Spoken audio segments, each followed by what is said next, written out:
I saved a giant Apache woman standing 6 feet 7 inches tall. The next day, her chiefs came to my house with a shocking decision that would change everything.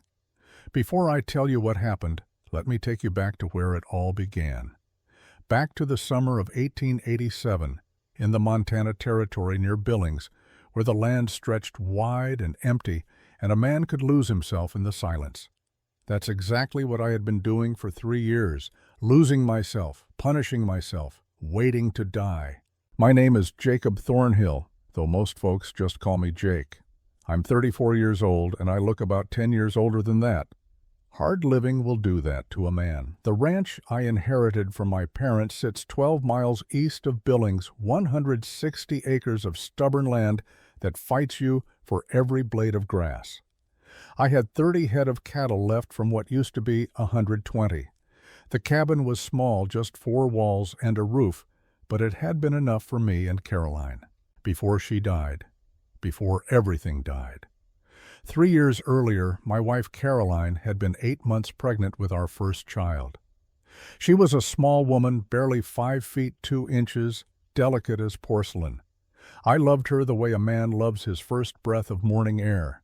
Clean, pure, essential. But I killed her. Not with my hands, but with my choices. It happened on a day much like any other. I had ridden into Billings to buy supplies. Caroline had begged me not to go, said she had a bad feeling, but I dismissed her worry. Women and their feelings, I thought. I stopped at the saloon. 1 drink turned to 3. 3 turned to 6. I was terrified about becoming a father, terrified I would fail, so I drowned that terror in whiskey. On the way home, I came across my younger brother, Thomas. He was 19 years old, full of life and stupid courage. A stampede had started 30 head of cattle spooked by something running wild. Thomas tried to turn them, but his horse stumbled. He went down hard. I saw it happen. I was 200 yards away. If I had been sober, I could have ridden fast, gotten to him, pulled him clear. But the whiskey slowed everything. My hands, my thoughts, my reactions. By the time I reached Thomas, he was already trampled. His chest crushed, blood coming from his mouth. He looked at me with those young eyes, confused, like he couldn't understand why I hadn't saved him. He died in my arms, and the last thing he said was, "Jake, where were you?" I buried him that evening as the sun set. Then I rode home in the dark. When I got to the cabin, I found Caroline on the floor. She had gone into labor alone. She had screamed for me, called my name over and over. The neighbors told me later they heard her from half a mile away. But I wasn't there. I was drunk. I was burying my brother. I was being the man I swore I'd never become. Caroline bled out on that wooden floor. The baby, a boy we would have named Samuel, never drew a single breath. I found them both cold when I finally stumbled through the door at midnight. My wife, my son. Both gone because I chose whiskey over responsibility. For 3 years after that, I lived like a ghost. I woke at 4 in the morning, fed the cattle, mended fences, chopped wood. I worked until my body screamed, until my hands bled, until exhaustion dragged me into a sleep too deep for dreams. I didn't talk to anyone in town unless I had to. I didn't laugh. I didn't cry anymore. I just existed waiting for God or the land to take me. I kept a loaded revolver on the table beside my bed. Some nights I would pick it up, feel its weight, press the barrel against my temple. But I never pulled the trigger. Maybe I was too much of a coward. Maybe I thought living with the guilt was a worse punishment than dying. Either way, I stayed alive, though I'm not sure you could call it living. That's where I was on the evening of July 15th, 1887, riding back from Billings with a bag of flour, some coffee, and a box of cartridges. The sun was setting behind the ridge, painting everything gold and purple. My horse moved slow, and I let him. There was nothing waiting for me at home except 4 walls and silence. Then I saw her. At first it was just a shape on the ground near the dry riverbed, something large and dark against the pale dirt. My horse slowed on his own ears, twitching forward. I straightened in the saddle, my heart picking up speed the way it does when you find something that shouldn't be there. I dismounted, boots hitting the ground hard. My hand moved toward the revolver on my belt, not to draw, but to be ready. In this territory, people lying on the ground usually meant trouble, robbery, murder, disease, nothing good. As I got closer, the shape became a person, a woman. She was lying on her side, breathing shallow but steady.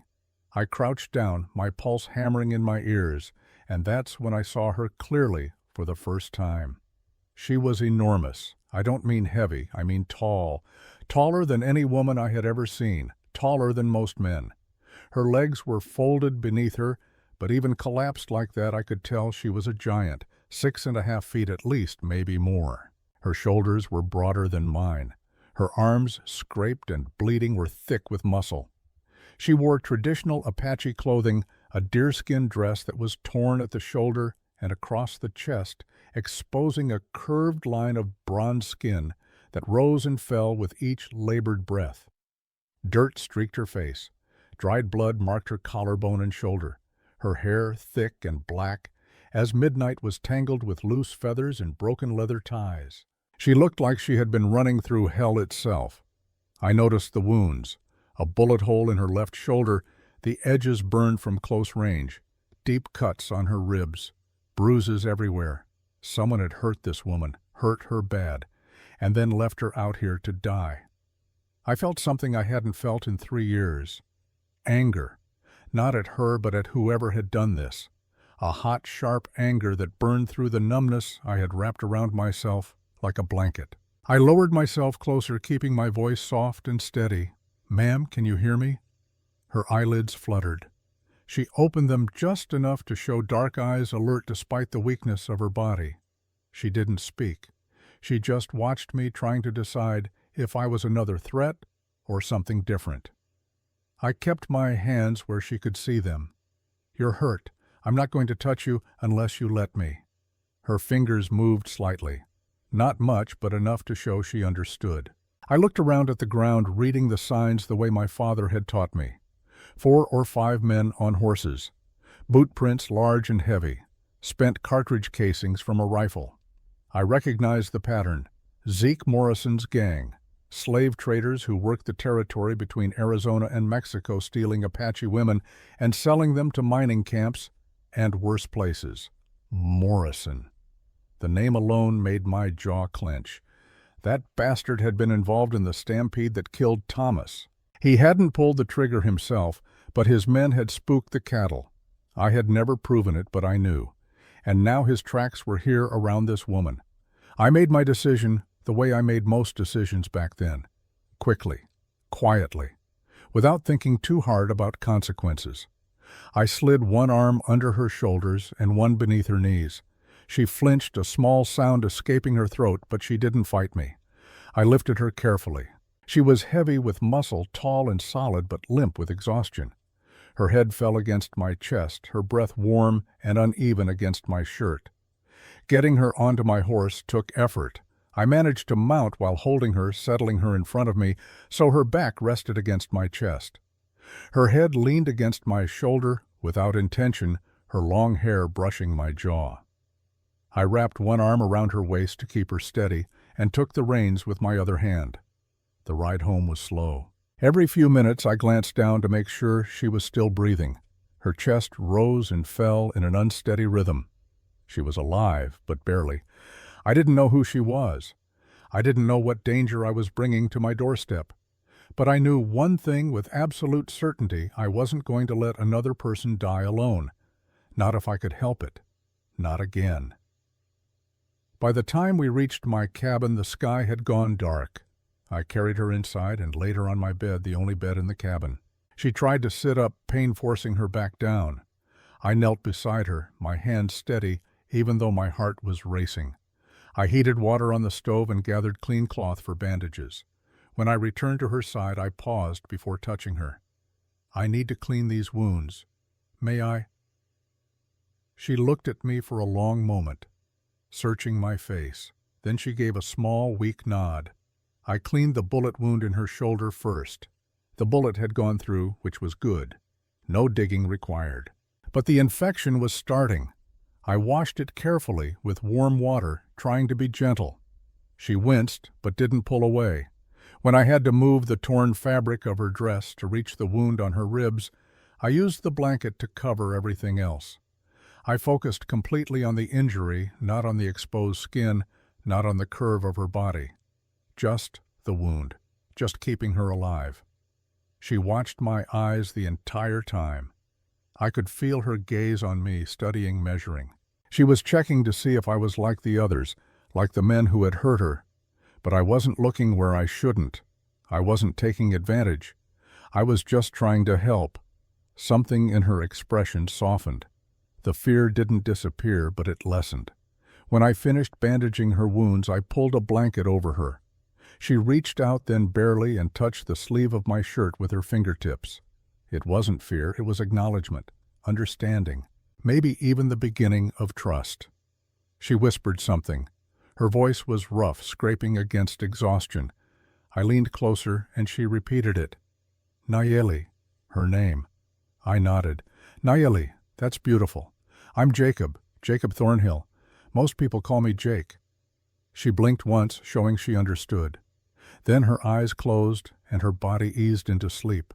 I sat in the chair beside the bed, my rifle across my lap, and watched her breathe. Her chest rose and fell steadily now. Color was starting to return to her face. She would live, I thought. She was strong enough to live. But I also knew that whoever had hurt her would come looking. Men like Morrison didn't leave witnesses. They didn't leave survivors. If he found out she was still alive, he would come for her. And when he did, I would have to make a choice. The old Jake, the one who had been drowning in whiskey and guilt for 3 years, would have handed her over, would have avoided the fight, would have chosen survival over courage, but something had shifted inside me the moment I saw her lying in that dirt. Something had cracked open. For the first time since Caroline died, I felt something other than emptiness. I felt purpose. I looked at Nayeli, sleeping in my bed, this giant woman who had been hurt and abandoned, and I made a promise. To her, to myself, to the memory of everyone I had failed. I wasn't going to let her die. I wasn't going to let anyone take her. Whatever came next, whatever danger followed her to my door, I would face it. I had spent 3 years waiting to die. Maybe it was time to start living again. Outside, the Montana night pressed close and dark. Somewhere out there on a ridge about 3 miles away, I could see a small flicker of firelight. Morrison's camp, probably. They were still looking, still hunting. Let them come, I thought. Let them try. I checked my rifle one more time, then settled back in the chair. Nayeli stirred slightly in her sleep, murmuring something in Apache. Her hand moved toward the edge of the bed as if reaching for something. For someone. I reached out and placed my hand near hers, not touching, just close enough that if she woke, she would know she wasn't alone. For the first time in 3 years, I stayed awake through the night, not because I was punishing myself, but because I was protecting someone. And that made all the difference. Morning came slowly, a pale strip of light pushing through the cabin window and settling over the wooden floorboards. I was already awake, sitting on the edge of the chair where I had dozed in short bursts throughout the night. My back ached from the position, and my head felt heavy, but I kept my eyes on Nayeli.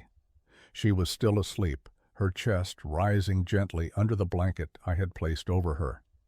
The wound on her shoulder looked cleaner now, though the swelling had not fully eased. Her hair lay spread across the pillow in tangled strands, and in the morning light I could see her face more clearly. Strong jawline, high cheekbones, a faint bruise near her temple. She had the look of someone who had pushed her body past its limits and survived anyway. I stood quietly, moving to the stove to heat water. Routine calmed me. It always had. I lit the fire, filled a small pot, and focused on the steps one at a time. Water, heat, coffee grounds. Keep your hands steady. The familiar smell filled the air, bitter and strong. I poured a cup for myself, then hesitated and poured a second cup with extra water to cool it. I set it near the bed. Even if she was too weak to drink now, it would be ready. Behind me, the blankets rustled. Nayeli was waking. She tried to push herself up, but her body protested fiercely. She braced a hand against the bed frame, her long fingers curling tightly around the wood while her other arm shook with the effort. I moved toward her immediately, but stopped before touching her, letting her choose whether she wanted help. She lifted her eyes to me, exhausted, guarded. Then she gave a small nod. I stepped closer and slid one hand behind her back to support her. Her muscles tensed at the first contact, a reflex born from survival more than fear. Once she realized I wasn't restraining her, she eased slightly and let me help her sit upright. Her breathing grew rough from the effort. She pressed a hand to her ribs, grimacing. "You should rest a little longer," I said quietly. She didn't answer, but she accepted the warm cup I handed her. Her fingers wrapped around it slowly, her hands still weak. She lifted the cup to her lips with both hands and took small sips. Some of the liquid spilled onto the blanket, but she kept trying. I watched her carefully. She had strength beneath the exhaustion. I could see it in the set of her shoulders and the deliberate way she moved even when injured. After a few moments, she set the cup aside and attempted to stand. I reached out instinctively, but she raised a hand to steady herself on the bed before touching me. When she shifted too quickly, pain shot up her side and she lost her balance. Her hand shot out not to the bed but to me. She grabbed onto the front of my shirt, fingers curling tight over the fabric at my chest. I caught her waist before she slipped. Her body leaned into me, her forehead brushing my collarbone, her breath warm through the thin cotton of my shirt. My heartbeat jolted at the sudden closeness. I felt her weight shift against me and tightened my hold slightly to keep her upright. She wasn't heavy, but she was tall. Her presence filled the small space between us. Nayeli lifted her head, breathing hard. Our faces were close enough that I could see the tiny flecks of amber in her dark eyes. She studied me, searching for signs of threat, judgment, or selfish intent. She didn't find any.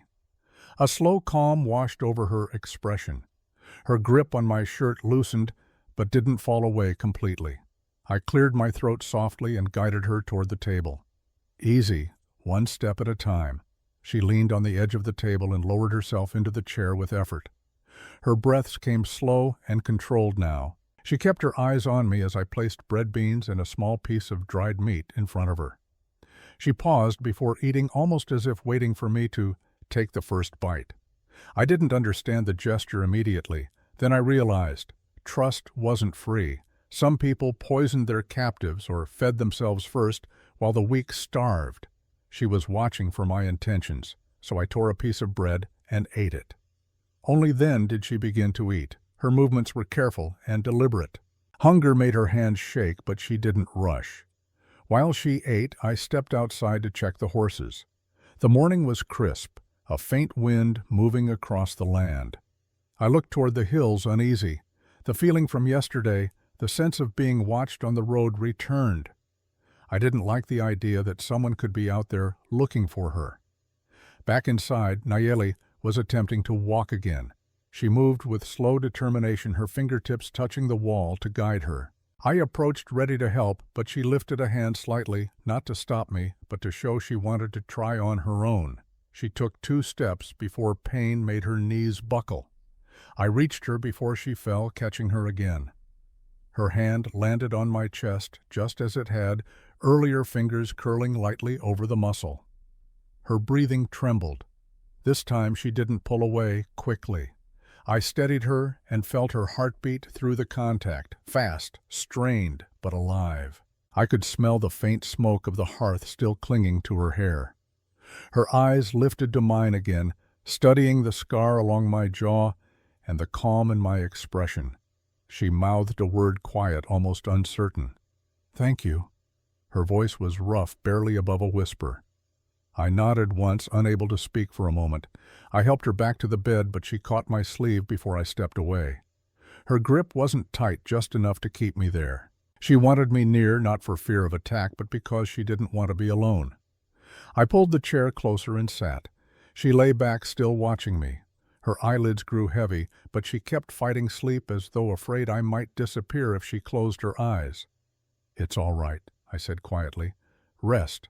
I'm not going anywhere." Her breathing steadied at that. Slowly, her eyes closed. Her hand relaxed, but it stayed near the edge of the blanket closest to me. I watched her carefully. Every bruise, every scrape, every torn seam in her dress told me someone had tried to hurt her. And if they had chased her this far, they might come again. I felt the tension build in my chest, a mix of anger, protectiveness, and unease about whatever trouble might be crossing into my quiet life. But I didn't regret bringing her here. She needed someone, and I was the one who found her. For now, that was enough. The wind pushed lightly against the cabin walls as afternoon settled in, bringing a steady warmth that softened the chill from morning. I stepped outside to gather more water from the well, glancing toward the horizon every few minutes. I didn't see Ryder's smoke or anything unusual, but the unease I carried wouldn't lift. Whoever hurt Nayeli had done enough damage to leave her half-conscious in the dirt. People capable of that rarely stopped on their own. When I returned inside, the cabin was quiet. Nayeli lay on her back, eyes half open, studying the wooden beams overhead as if trying to understand where she was. She shifted slightly, the blanket slipping down far enough to reveal the rough bandage on her shoulder. When she noticed me at the door, she sat up straighter, wincing as the movement pulled at the injured muscles. "You're awake," I said. She nodded slowly. I set the water bucket down and walked to the stove, ladling warm broth into a tin cup. I handed it to her, careful not to startle her. She accepted it with both hands. Her fingers trembled less than they had that morning, a small sign she was regaining strength. She took a sip, then paused. Her brows drew together, and she looked around the cabin as though searching for something familiar. Her gaze moved across the shelves, the framed picture of Thomas on the wall, the tools hanging beside the door. Her expression told me she was trying to understand how she had ended up in the home of a man she didn't know. "You slept most of the morning," I said, giving her time. "Your fever's down. That's good." She lowered the cup slowly and traced a finger along the blanket's edge. Her voice came out softer than I expected. "Safe here." I met her eyes. "Yes, nobody's going to hurt you." She held my gaze for a long moment, trying to judge whether she could trust my words. Eventually, her shoulders eased just enough to show she believed me, at least for now. She tried to stand again. I moved to help her, but she waved me off at first. She placed her feet on the floor, steadying herself before pushing up. Her legs shook under her weight, and she gripped the table to keep from falling. I remained a step behind her, close enough to catch her if she slipped, but far enough not to crowd her. She took one slow step, then another. Her body protested with every movement. The torn dress pulled at her bruised ribs, the neckline slipping enough to expose the upper curve of her chest, where the fabric had split during the struggle that left her wounded. She tugged the blanket tighter around herself in an attempt to keep covered while she moved, but it fell whenever she lifted her arms to steady her balance. I noticed her frustration and grabbed one of my clean shirts from a shelf. "Here," I said, offering it without explanation. "Might be easier." Nayeli looked at the shirt, then at me. I didn't push. I didn't turn away. I simply held it out. Finally, she reached for it and held it against herself as she moved to the far corner of the cabin to change behind the hanging coat. I turned toward the window, keeping my eyes fixed on the pale stretch of land outside until I heard her soft call indicating she was done. When she stepped out again, the shirt hung loosely on her large frame. She rolled the sleeves to her elbows. The shirt didn't hide her height or strength, but it gave her dignity she had been trying to hold on to since waking. I returned to my seat. She stood in the center of the cabin, looking uncertain about what to do next. "You need rest," I said. She shook her head. "Move." I need move, I understood. Some people healed by lying still. Others needed to feel their muscles work. Even if they hurt, it grounded them. I stood. All right, slow steps. Stay near the wall. Nayeli nodded, jaw tight with determination. She walked the length of the room, dragging her fingertips along the wood for balance. Each step seemed to test her limits, her breath catching her shoulders, stiffening from pain. But she didn't stop. After a few minutes, her legs weakened, and she reached out quickly. I caught her arm before she fell. She leaned heavily into me, her height matching mine so closely that her forehead touched my cheekbone. Her breath was warm against my skin, uneven, but not panicked. I steadied my stance, one hand holding her forearm, the other bracing her back. "You're pushing too hard," I said quietly. She didn't answer. She simply stayed against me for a moment, gathering strength. Then her hand moved slow and unsure and rested on my chest. Her palm pressed over the front of my shirt right above my heartbeat. She seemed to be checking something. My steadiness, my intention, the warmth beneath her hand. Her fingers curled slightly, gripping the fabric again like she had the night before. "You help me," she said, voice low. "No man helped before." I didn't know how to respond to that. I didn't want to offer empty reassurances. So I gave her the one thing I was certain of. "You were alone out there," I said. "I saw you. I wasn't going to leave you." She looked at me as though weighing my words. Slowly, the tension in her shoulders eased. She allowed me to guide her back to the bed. Once she was seated, she surprised me by reaching up. Her fingers brushed my jawline, tracing the small scar near my chin. Her touch was deliberate, not fearful. She was trying to understand me the way I was trying to understand her. I froze, not expecting the gesture. She studied my face, her eyes steady. There was no panic now, only clarity. The lantern light from the previous night had softened her features. But here in daylight, I saw the strength in her expression more clearly. She was recovering. She was deciding whether she trusted me. Her hand lowered, but the moment stayed. I cleared my throat, breaking the long silence. "I'll make more broth." Nayeli nodded, then spoke quietly. "Thank you, Jacob." Hearing my name in her voice pulled something loose inside me. I turned away before it showed on my face. As I stirred the pot at the stove, I sensed her watching me, not with fear, not with suspicion, with awareness. A connection had formed, quiet and small, but real. Outside, the land stayed still. Inside the cabin, something began to shift. We were no longer just a wounded stranger and a man who offered shelter. We were two people sharing the same space, learning each other's intentions, and slowly rewriting the boundaries of our lives, and neither of us tried to pull away from it.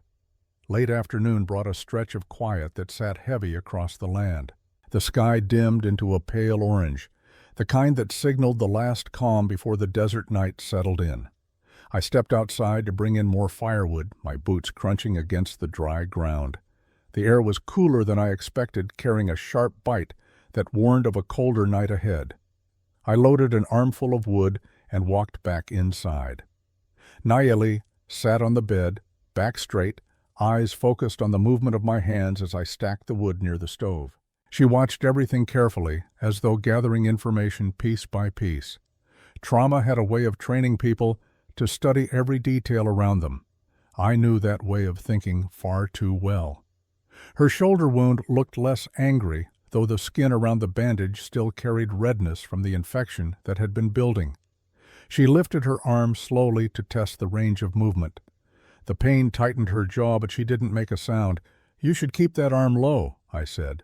"Give it another day." She looked at me, her breathing steady but strained.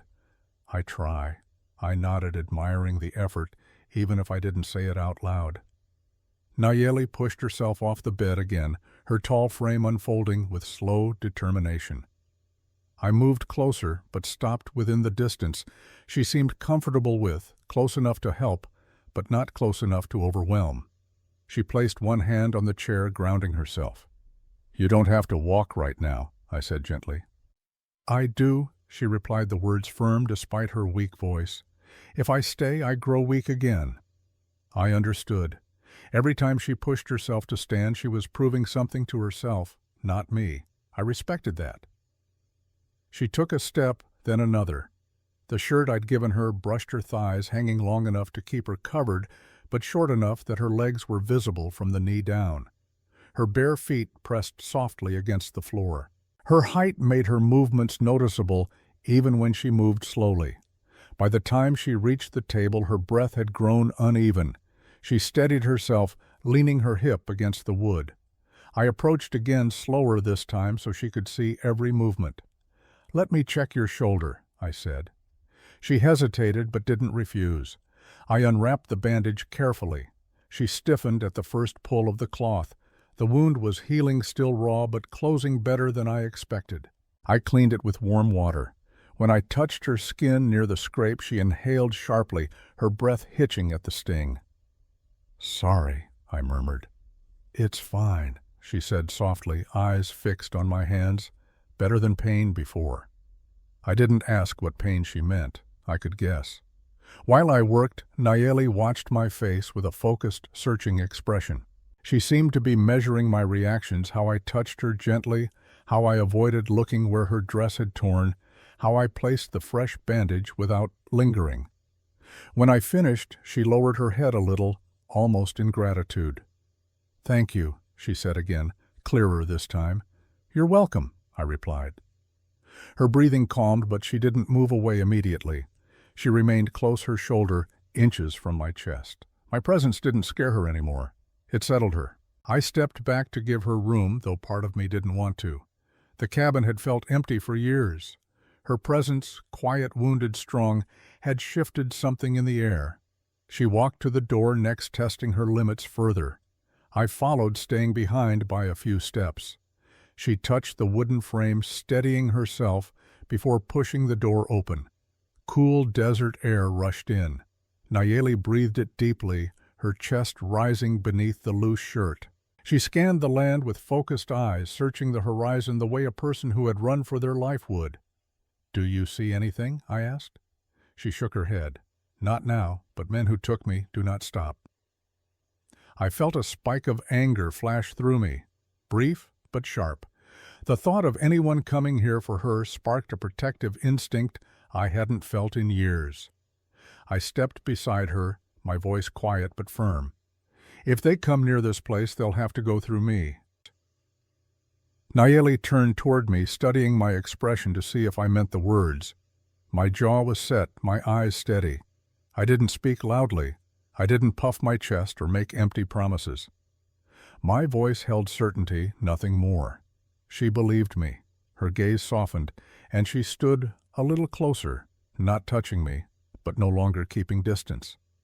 They stayed at the doorway a moment longer, the wind brushing against their clothes. Nayeli's hair lifted slightly in the breeze, brushing her cheek.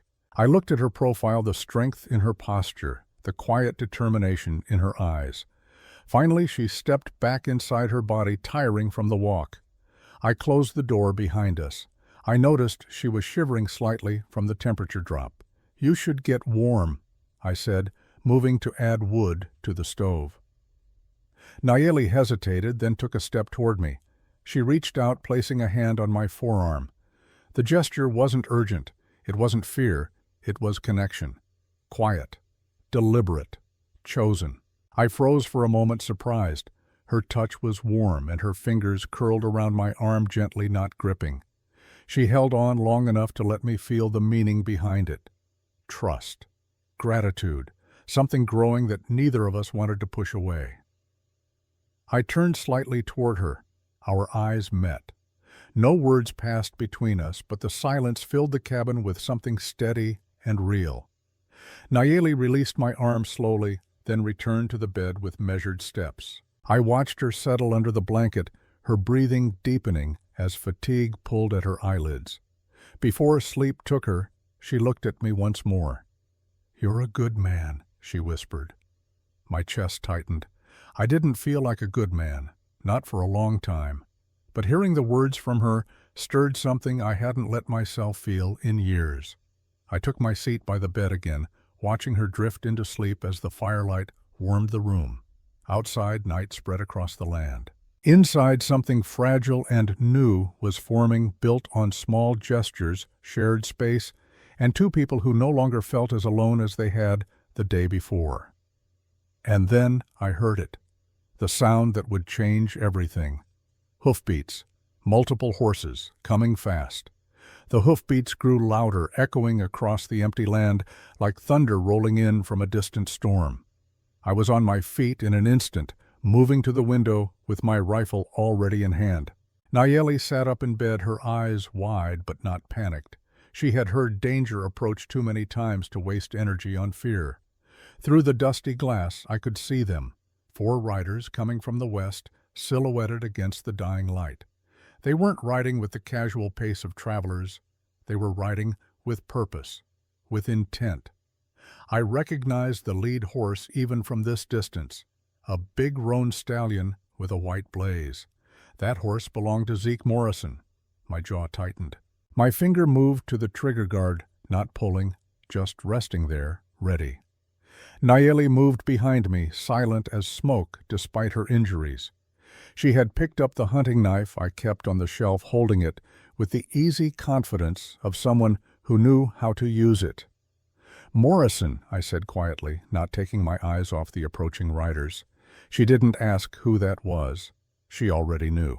I could see it in the way her grip tightened on the knife handle, the way her breathing changed from calm to controlled fury.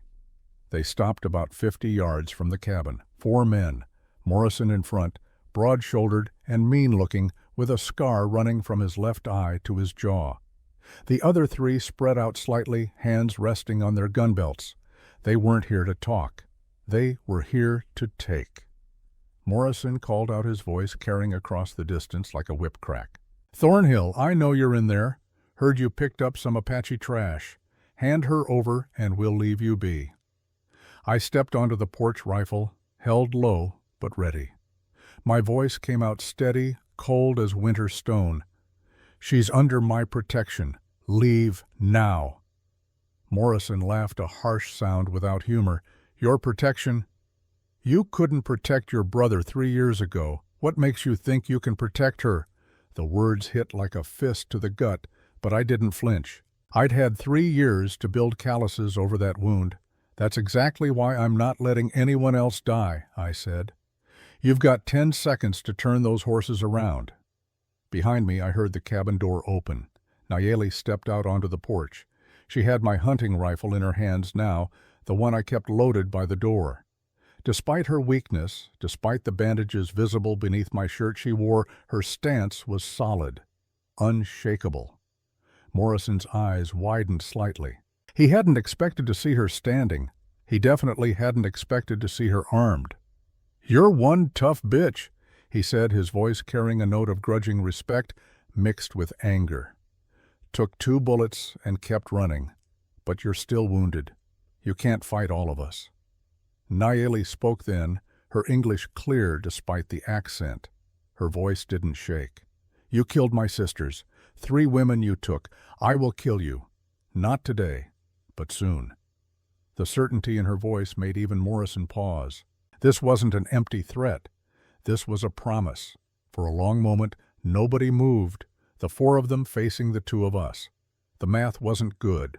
4 against 2, and one of the 2 barely able to stand. But numbers don't tell the whole story.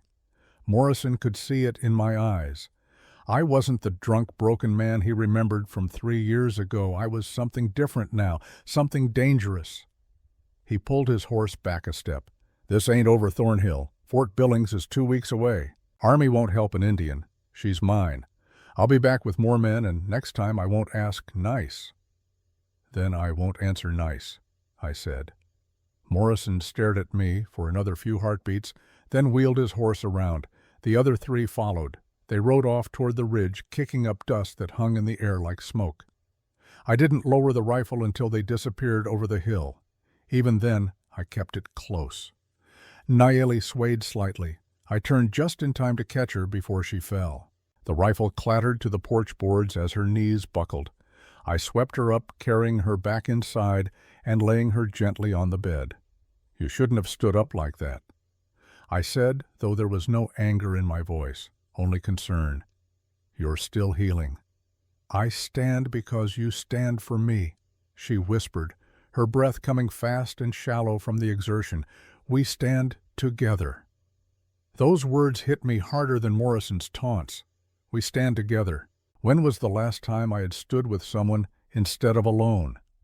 Her hand found mine, her fingers curling around my palm. Why you not shoot him? You have chance. I looked down at our joined hands. Hers were so much larger than Caroline's had been, strong, calloused, capable. Because if I kill him like that, I'm no different than he is, I said quietly. But if he comes for you again, I won't hesitate. She studied my face for a long moment, those dark eyes, seeing more than I wanted to show. Then she nodded, understanding something about me that even I hadn't fully understood about myself. I wasn't a killer by nature, but I was a protector, and there was a difference. That night, I didn't just sit by the window. I barricaded the door, checked every window latch, counted my ammunition.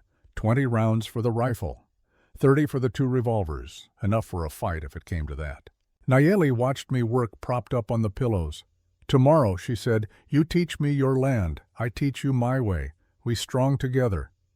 I paused in my preparations and looked at her. Really looked at her. She wasn't just a wounded woman I had rescued anymore. She was becoming something else. A partner. An equal. Someone who saw the world the way I did, who understood that survival meant more than just staying alive. Tomorrow, I agreed. She smiled, then the first real smile I had seen on her face. It transformed her. The hardness around her eyes softened. The tight line of her jaw eased. For just a moment she looked not like a warrior, but like a woman who had forgotten what it felt like to be safe enough to smile. I felt something shift in my chest, a warmth that had nothing to do with the fire in the stove. Before I could examine that feeling too closely, I turned back to my preparations. But I couldn't shake the sensation that something fundamental had changed between us. We had moved from stranger and rescuer to something deeper, something that didn't have a name yet, but felt as solid as the ground beneath my feet. The next 5 days passed in a rhythm that felt almost normal, almost peaceful, as if the threat of Morrison and his men was a distant storm that might never arrive. Day 1, Nayeli could barely walk the length of the cabin without stopping to rest. By day 2, she was walking the perimeter of the yard, one hand on my shoulder for balance. By day 3, she was walking on her own, testing her strength against the Montana earth. I showed her the land. The creek that ran behind the property, usually dry but flowing now from recent rain. The stand of cottonwood trees where I sometimes sat and thought about all the things I should have done differently. The high point on the eastern ridge where you could see for miles in every direction. She absorbed it all with the quiet intensity of someone who understood that knowledge of the land meant the difference between life and death. And she taught me how to read tracks in ways my father never showed me, how to move through brush without leaving a trail, how to find water where there seemed to be none. Skills that her people had honed over generations, passed down through blood and necessity. On the 4th day, something happened that changed everything again. We were working together to mend a section of fence that had collapsed during the winter.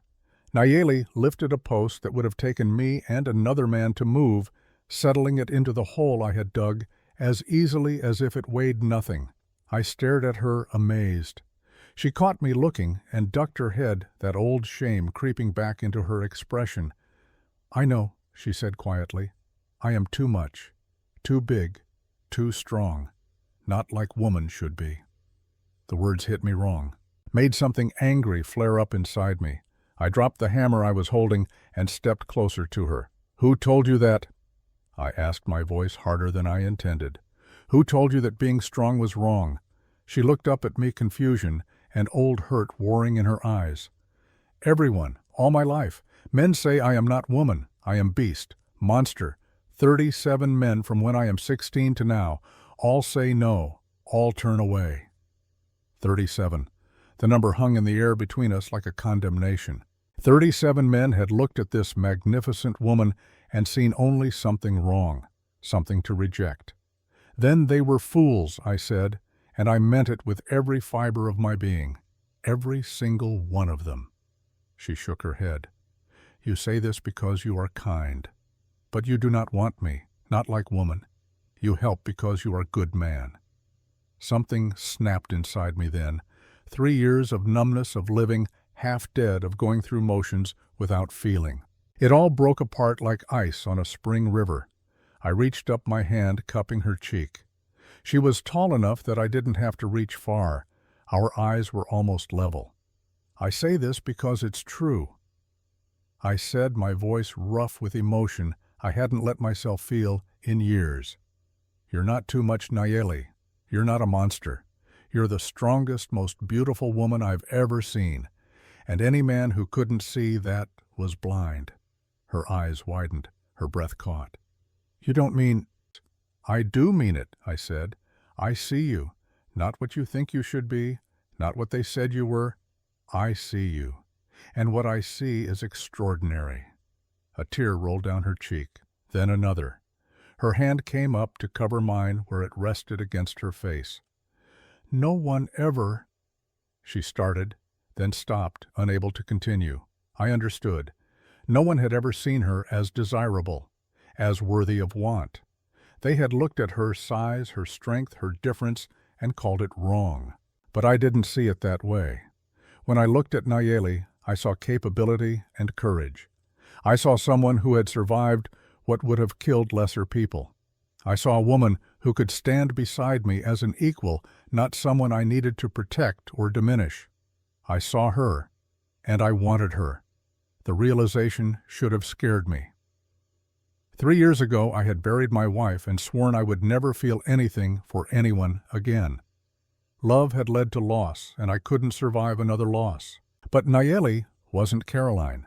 Caroline had been fragile, delicate, someone I had to shield from the harshness of frontier life. Nayeli was different. She could face that harshness head-on and push back. Jacob, she whispered my name, a question and a plea all at once. I didn't answer with words. Instead, I leaned in, giving her time to pull away if she wanted to, and kissed her. It was nothing like kissing Caroline. Caroline's kisses had been soft, tentative, like touching something precious that might break. Nayeli's kiss was fire and strength and hunger. Her hand moved to the back of my neck, pulling me closer, and I felt 3 years of loneliness and pain start to crack and fall away. When we finally pulled apart, both breathing hard, she looked at me with wonder in her eyes. You really see me, she said, not a question this time, but a realization. I really see you, I confirmed. She leaned her forehead against mine, and we stood like that for a long moment, the fence forgotten, the work abandoned, just two people who had been alone for too long finally finding each other. That night, everything changed again. After dinner, we sat by the fire. The easy silence between us had been replaced by something charged, electric.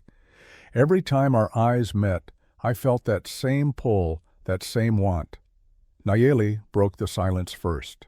The doctor at Fort Apache, she said slowly, as if each word cost her something. He say I have natural impediments, that my body is too big, too different, that no man could ever with me. I felt anger surge through me at the thought of some doctor telling her such a cruel lie. He was wrong, I said firmly. You cannot know, she said, and there was such old pain in her voice. 37 men, none want to try, none want to touch. I think maybe doctor is right. Maybe I am made wrong. I moved from my chair to sit beside her on the floor near the fire. I took both her hands in mine. You're not made wrong, I said. You're made exactly as you should be, strong, powerful, perfect. But men want small women, she said, delicate, weak. I am none of these things. I don't want a delicate woman. I said, the words coming from somewhere deep and true inside me. I want you, exactly as you are. She searched my face, looking for lies, for pity, for anything except what was really there. Finally, she seemed to find what she was looking for. You mean this, she said, wonder in her voice. I mean this, I confirmed. I love you, Nayeli.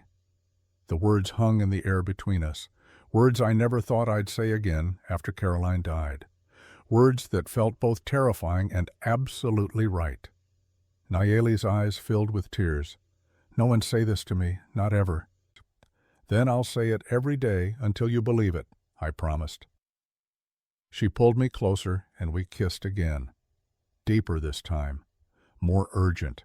Her hands moved to my shoulders, my back exploring with tentative wonder. I could feel her trembling, not from cold or fear, but from emotion too big to contain. When we pulled apart, she whispered, "I love you too, Jacob. I did not know I could feel this, but I do." We held each other as the fire burned low, and for the first time in 3 years, I felt complete. Not because she filled the hole Caroline left, but because she had helped me build something new, something different, something equally precious. Outside, the Montana night was cold and clear. The stars burned bright overhead, and somewhere out there, Morrison was planning his return. But in that moment, wrapped in each other's arms, none of that mattered. We had found each other in the darkness. We had chosen each other despite every reason not to, and that was enough. The 5th day dawned clear and bright. Nayeli was stronger now, moving with confidence instead of caution. Her wounds had closed the infection, beaten back. She was healing inside and out. We worked side by side that day, fixing more fence, tending the cattle, doing the everyday work that kept a ranch running. But everything felt different now. Every glance held meaning. Every accidental touch sent sparks through me. As the sun set, painting the sky in shades of orange and gold, Nayeli turned to me with determination in her eyes. "Tomorrow," she said, "we go to town. I will not hide. I want them to see. I am not afraid of their eyes." I wanted to argue to keep her safe on the ranch where Morrison and his men couldn't find her easily, but I understood what she was really saying. She had spent her whole life being hidden, being ashamed. She was done with that. "Then we go to town," I agreed, "together." She smiled that brilliant smile that transformed her face and took my hand.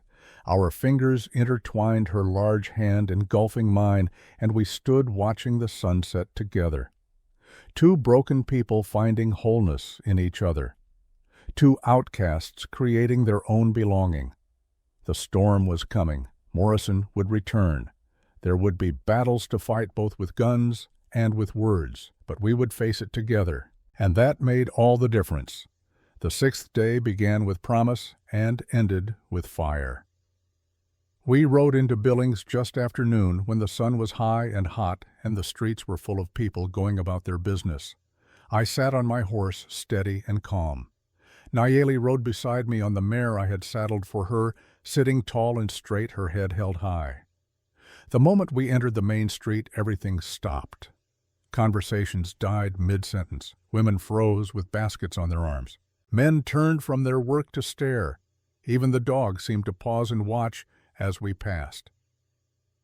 I had expected this. What I hadn't expected was the sheer weight of it. The silence pressed down like a physical thing, heavy and suffocating.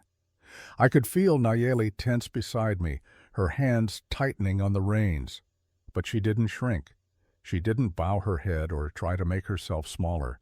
She looked straight ahead. Her jaw set, her spine straight as an iron rod. We stopped in front of the general store. I dismounted and moved to help Nayeli down, but she was already swinging her leg over the saddle. When her feet hit the ground, she stood to her full height, 6 feet 7 inches of Apache woman towering over every man on the street. The whispers started immediately. "Lord have mercy, what is that thing? Biggest woman I ever seen. That's Thornhill with her. What's he thinking? She ain't natural. Ain't right, Mrs." Patterson, the store owner's wife, stood in the doorway with her mouth hanging open. When we approached, she actually stepped back, her hand going to her chest like she was warding off evil. "Mrs. Patterson," I said, keeping my voice level and polite, "we need supplies. Flour, coffee, bacon."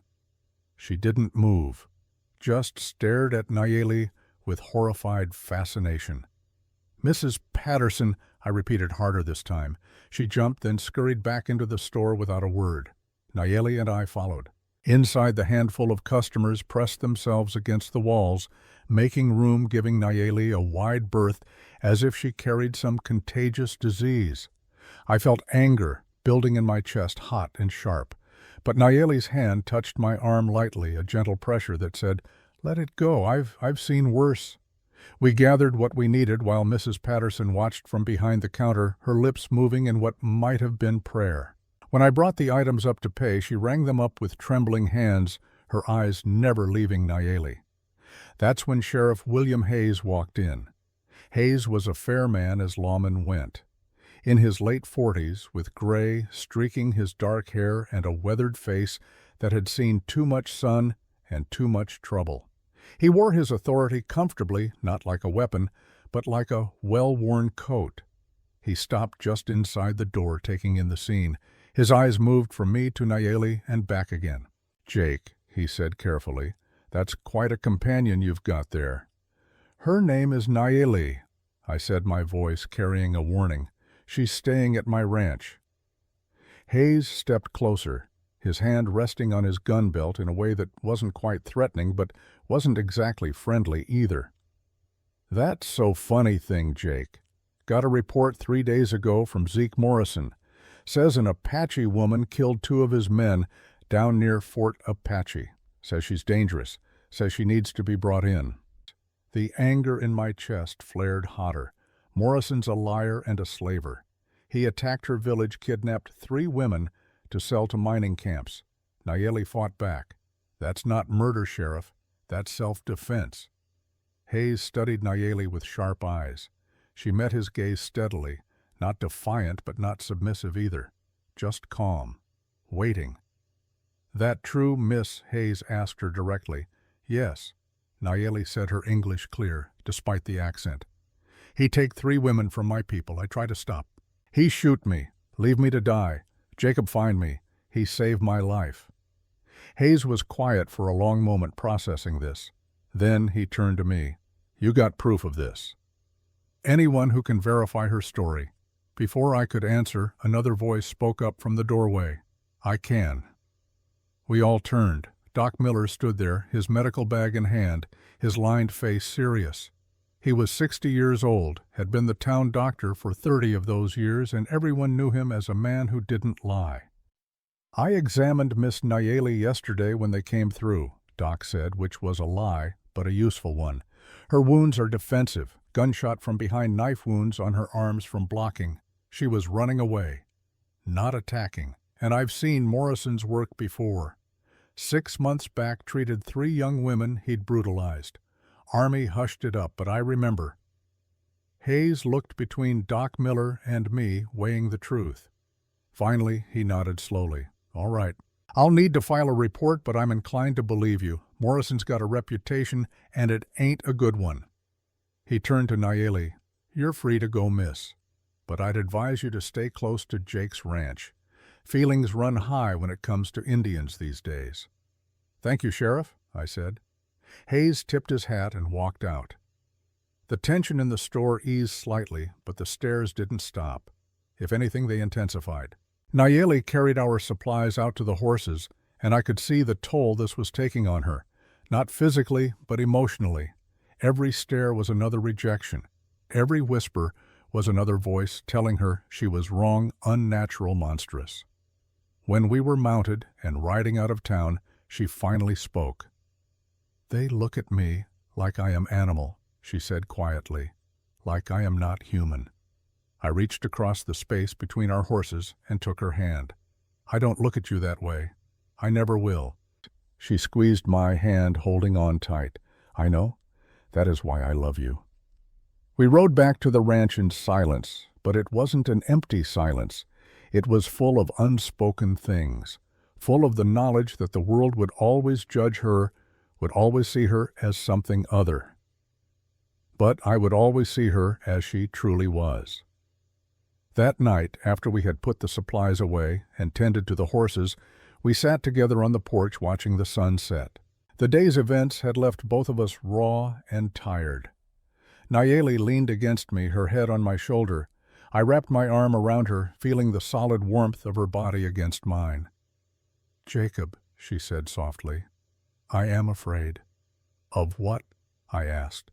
"Of this ending, of waking up and finding this is dream, finding you do not want me after all." I turned to face her, fully cupping her face in both my hands. "This is real. I'm real. What I feel for you is real. I'm not going anywhere." Tears slipped down her cheeks. But what if I am not enough? What if the doctor was right? What if my body cannot do what woman's body should do? Understanding dawned. She was afraid not just of rejection, but of failure, of not being able to consummate what we felt for each other. "Nayeli," I said gently, "that doctor was wrong. And even if he wasn't, even if we could never be together that way, it wouldn't change how I feel. I love you for who you are, not for what your body can or can't do." She searched my eyes, looking for truth. "You really mean this?" "I really mean it." She kissed me then, deep and desperate, and I tasted salt from her tears. When we pulled apart, she whispered, "I want to try, tonight. I want to be with you." My heart hammered in my chest. "Are you sure we don't have to rush?" "I am sure," she said firmly. "I have waited 28 years to be wanted. I do not want to wait any more." I stood and offered her my hand. She took it, and I led her inside the cabin, closing and barring the door behind us.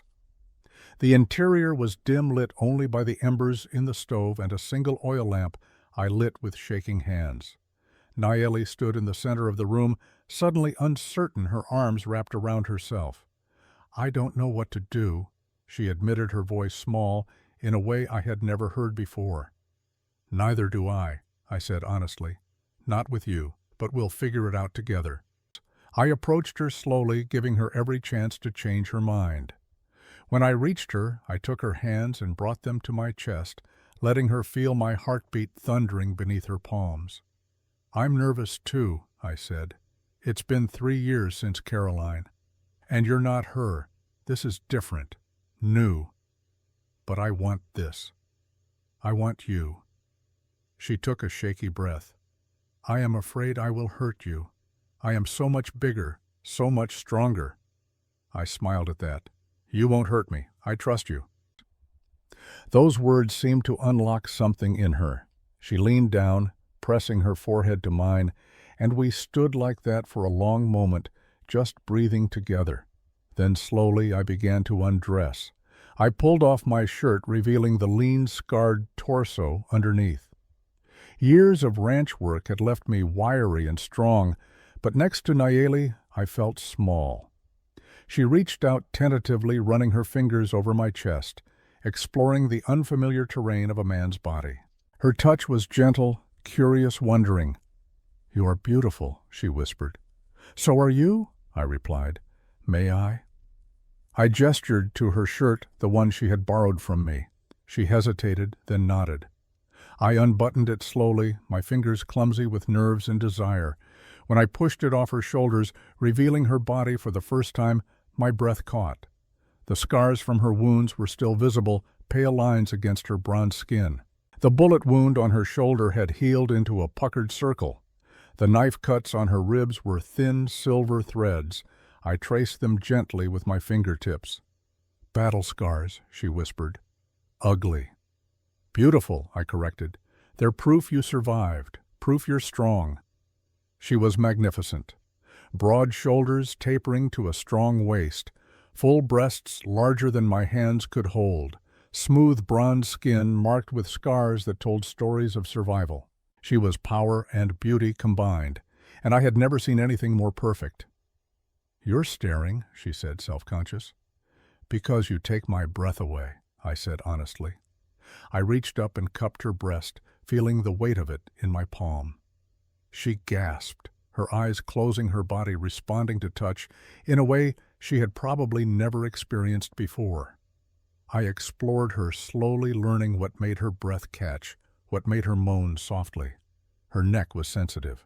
The curve where her shoulder met her collarbone made her tremble. When I kissed the swell of her breast, she gripped my shoulders hard enough to bruise. "Is this okay?" I asked, my lips against her skin. Yes, she breathed. Don't stop. Please don't stop. I guided her to the bed, helping her lie down. She looked up at me with wide eyes, vulnerable and trusting. I finished undressing, then joined her, covering her body with mine. The size difference should have been awkward, but it wasn't. It was perfect. She was tall enough that we fit together seamlessly, her legs bracketing my hips, her arms wrapping around my back. I kissed her deeply as my hand slid down her body, finding the heat between her legs. She was wet, ready, her body responding, even though her mind was still afraid. I'm going to touch you here, I said softly. I'm going to make you feel good. Just relax. Let your body do what it wants to do. I stroked her gently, finding the sensitive bundle of nerves that made her cry out. Her hips lifted, seeking more, and I gave it to her. I worked her slowly, patiently, watching her face as pleasure built. She was beautiful like this, uninhibited, free, her head thrown back, her lips parted, her body moving with an ancient rhythm. When she came, she cried out my name, her whole body shaking with the force of it. I held her through it, murmuring words of love and encouragement, amazed that I could give this to her, that I could be the first to show her what her body was capable of. When the tremors subsided, she looked at me with wonder in her eyes. I didn't know, she whispered. I didn't know it could feel like that. That's just the beginning, I promised. I positioned myself at her entrance, moving slowly, carefully. She was tight, her body unused to this, and I didn't want to hurt her. Tell me if it's too much, I said. We can stop any time. Don't stop, she said fiercely. I want all of you. I pushed forward slowly, and she gasped, her hands gripping my back. I froze. Did I hurt you? A little, she admitted. But it's okay, keep going. I moved incrementally, giving her body time to adjust. The heat of her surrounded me, and it took every ounce of self-control not to thrust hard and fast. But this wasn't about me. This was about her. About showing her that her body wasn't wrong, wasn't broken. When I was finally fully inside her, I paused, letting her adjust. Her breathing was ragged, her eyes squeezed shut. Look at me, I said softly. She opened her eyes, and I saw tears there, but not from pain, from joy. We did it, she whispered. I am not broken. You were never broken, I said, brushing her tears away with my thumb. You're perfect. You've always been perfect. I began to move slowly at first, then faster as her body responded. She matched my rhythm, her hips rising to meet mine, her legs wrapping around my waist. The pleasure built between us higher and higher until we were both gasping, both lost in sensation. When we came together, our bodies locked in perfect union, our cries mingling in the small cabin. I collapsed on top of her, spent and happy, and she held me close, her arms strong and sure around me. I love you, she said. I love you, I replied. We lay like that for a long time, just holding each other, neither of us wanting to break the spell. Outside the night was dark and quiet. Inside we had created our own world, a place where size didn't matter, where past pain couldn't touch us, where two broken people had found a way to be whole together. Eventually, I rolled to the side, pulling her with me, so we lay facing each other. Her hair was a wild tangle, her lips swollen from kissing, her eyes bright with happiness. You're smiling, I observed. I have reason to smile, she said. For first time in my life, I feel like real woman, not monster, not thing. Woman. You are a woman, I said firmly. The most amazing woman I've ever known. She kissed me softly, then nestled her head against my chest, her long body curled against mine. I pulled the blanket over us both, content to just hold her as she drifted toward sleep. That's when we heard it. The sound of horses, multiple horses, coming fast in the dead of night. I was up in an instant, pulling on my pants, grabbing my rifle. Nayeli sat up alert despite having been half asleep seconds ago. Through the window I could see torches. Not 4 riders this time, more. At least 8, maybe 10. Morrison had come back, and he had brought an army. "Get dressed," I said urgently. "Quickly." Nayeli was already moving, pulling on her clothes with efficient speed. She grabbed the hunting knife, then picked up my second rifle. The riders stopped outside, forming a semicircle around the cabin. Morrison's voice rang out louder and more aggressive than before. "Thornhill, I warned you. Hand over the Apache and we'll burn your cabin with you inside it." I moved to the window, rifle ready. Nayeli flanked the other window, her own weapon raised. "This is my property, Morrison," I shouted back. "You're trespassing. Leave now or I'll shoot." Morrison laughed, a harsh sound that carried across the yard. "You and what army? There's 10 of us and 2 of you. 1 of you half dead already. You can't win this, Thornhill. Be smart. Give her up."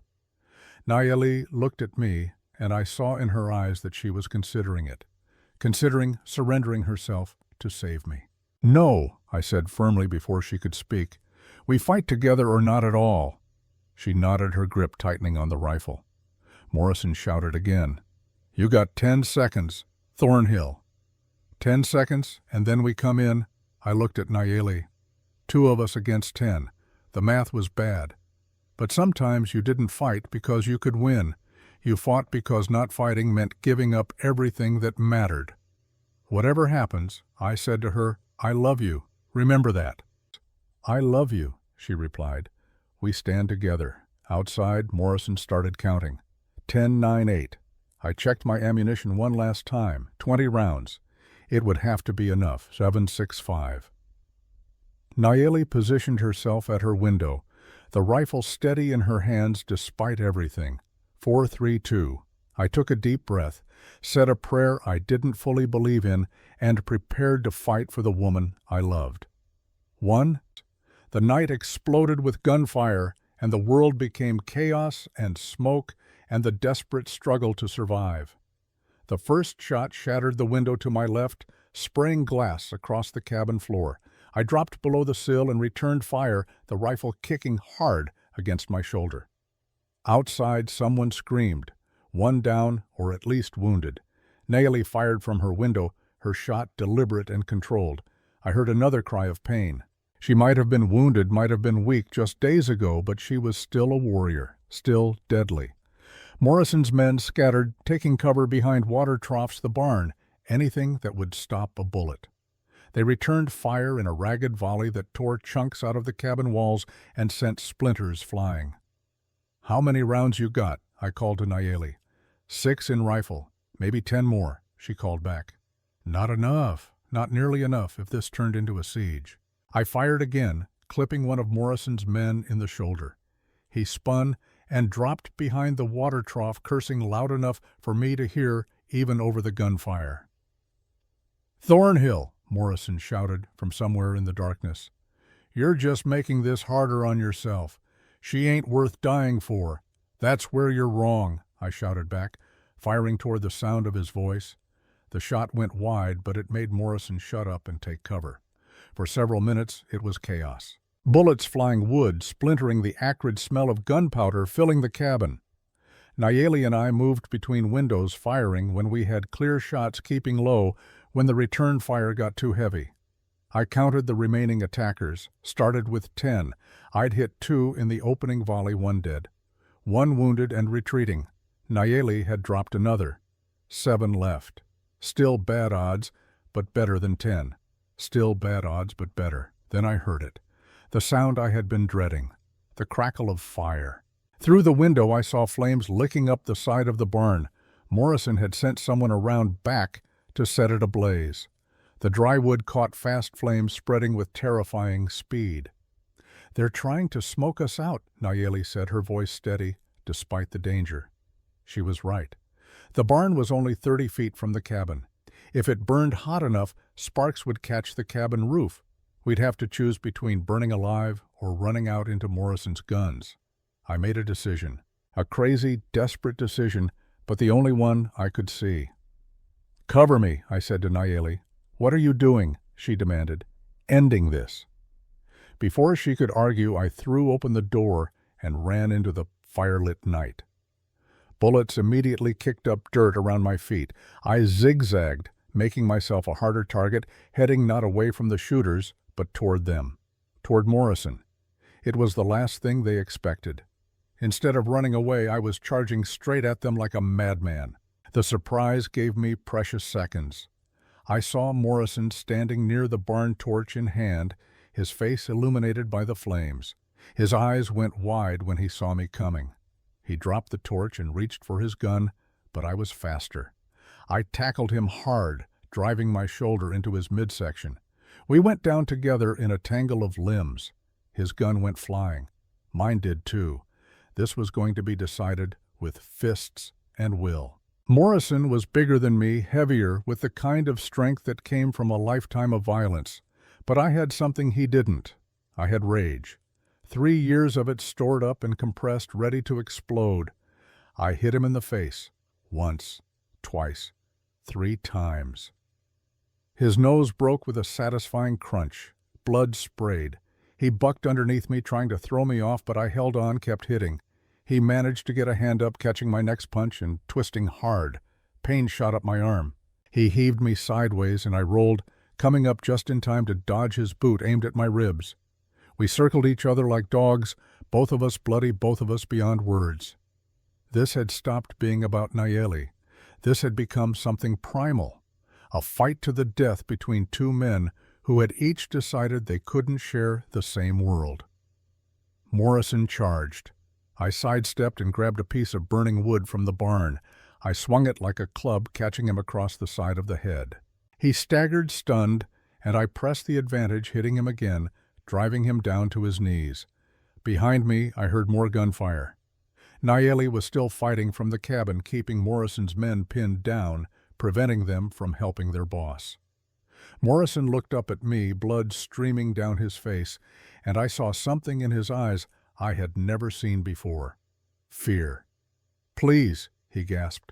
"I'll leave. I'll go. You'll never see me again." I stood over him, the burning wood raised high, ready to bring it down and end this permanently. One swing, that's all it would take. One swing, and Morrison would be dead and Nayeli would be safe. My arm trembled. The wood felt heavy as iron.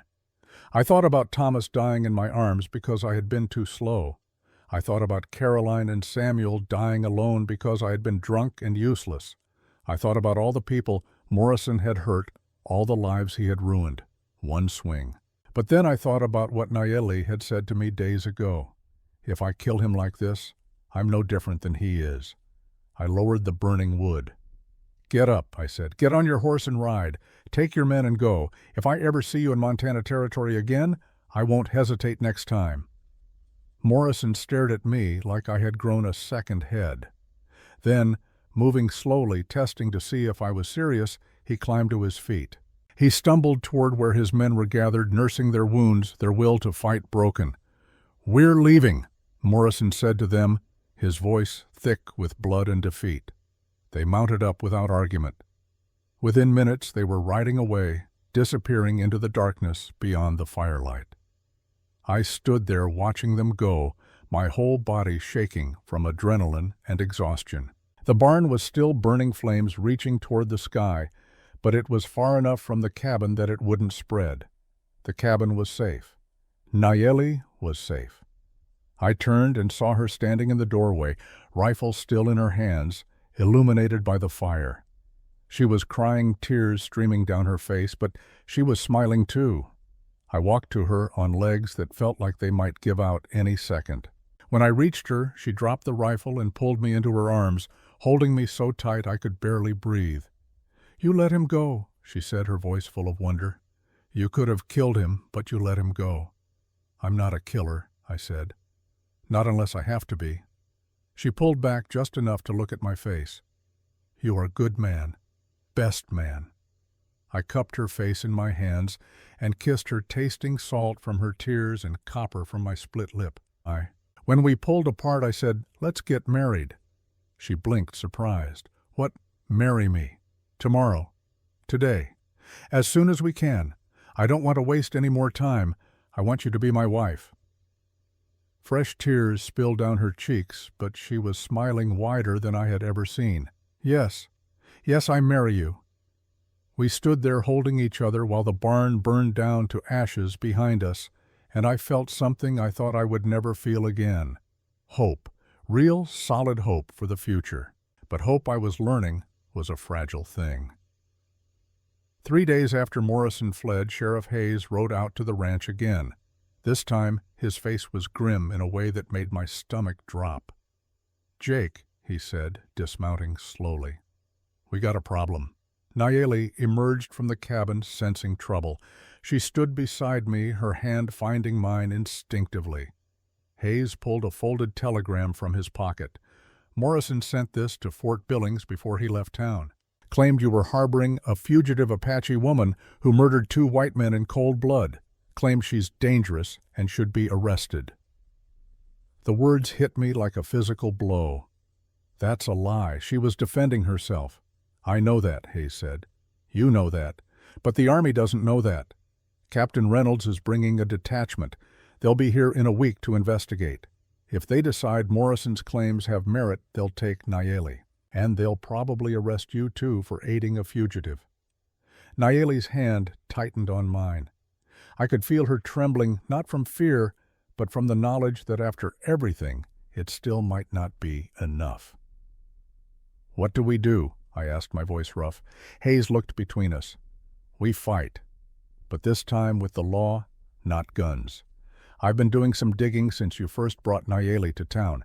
Remember those 3 women I mentioned, the ones Morrison brutalized 6 months back?" I nodded. "I found them.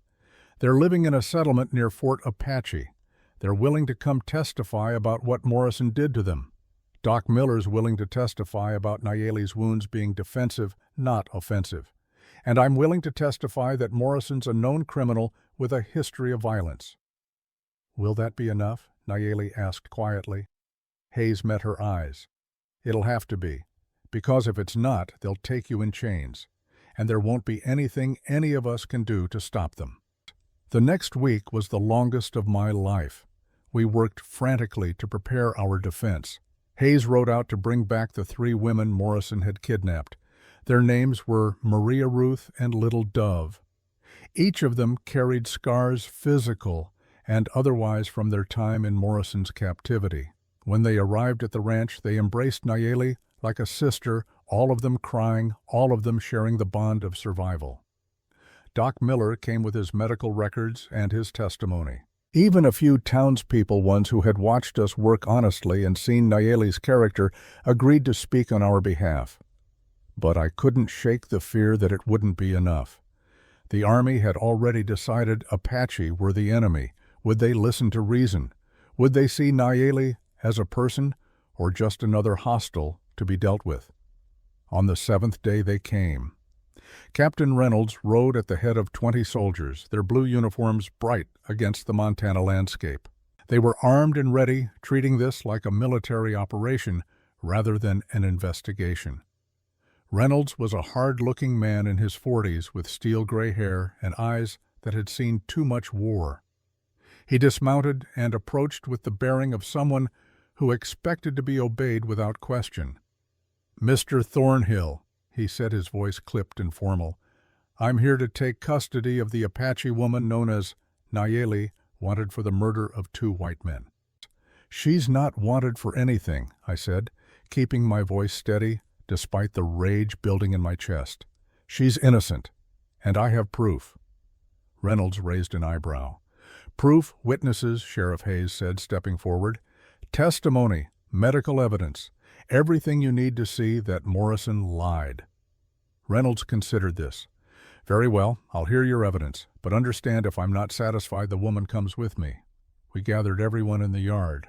The 3 women Morrison had kidnapped went first, each of them telling their story. The horrors they had endured.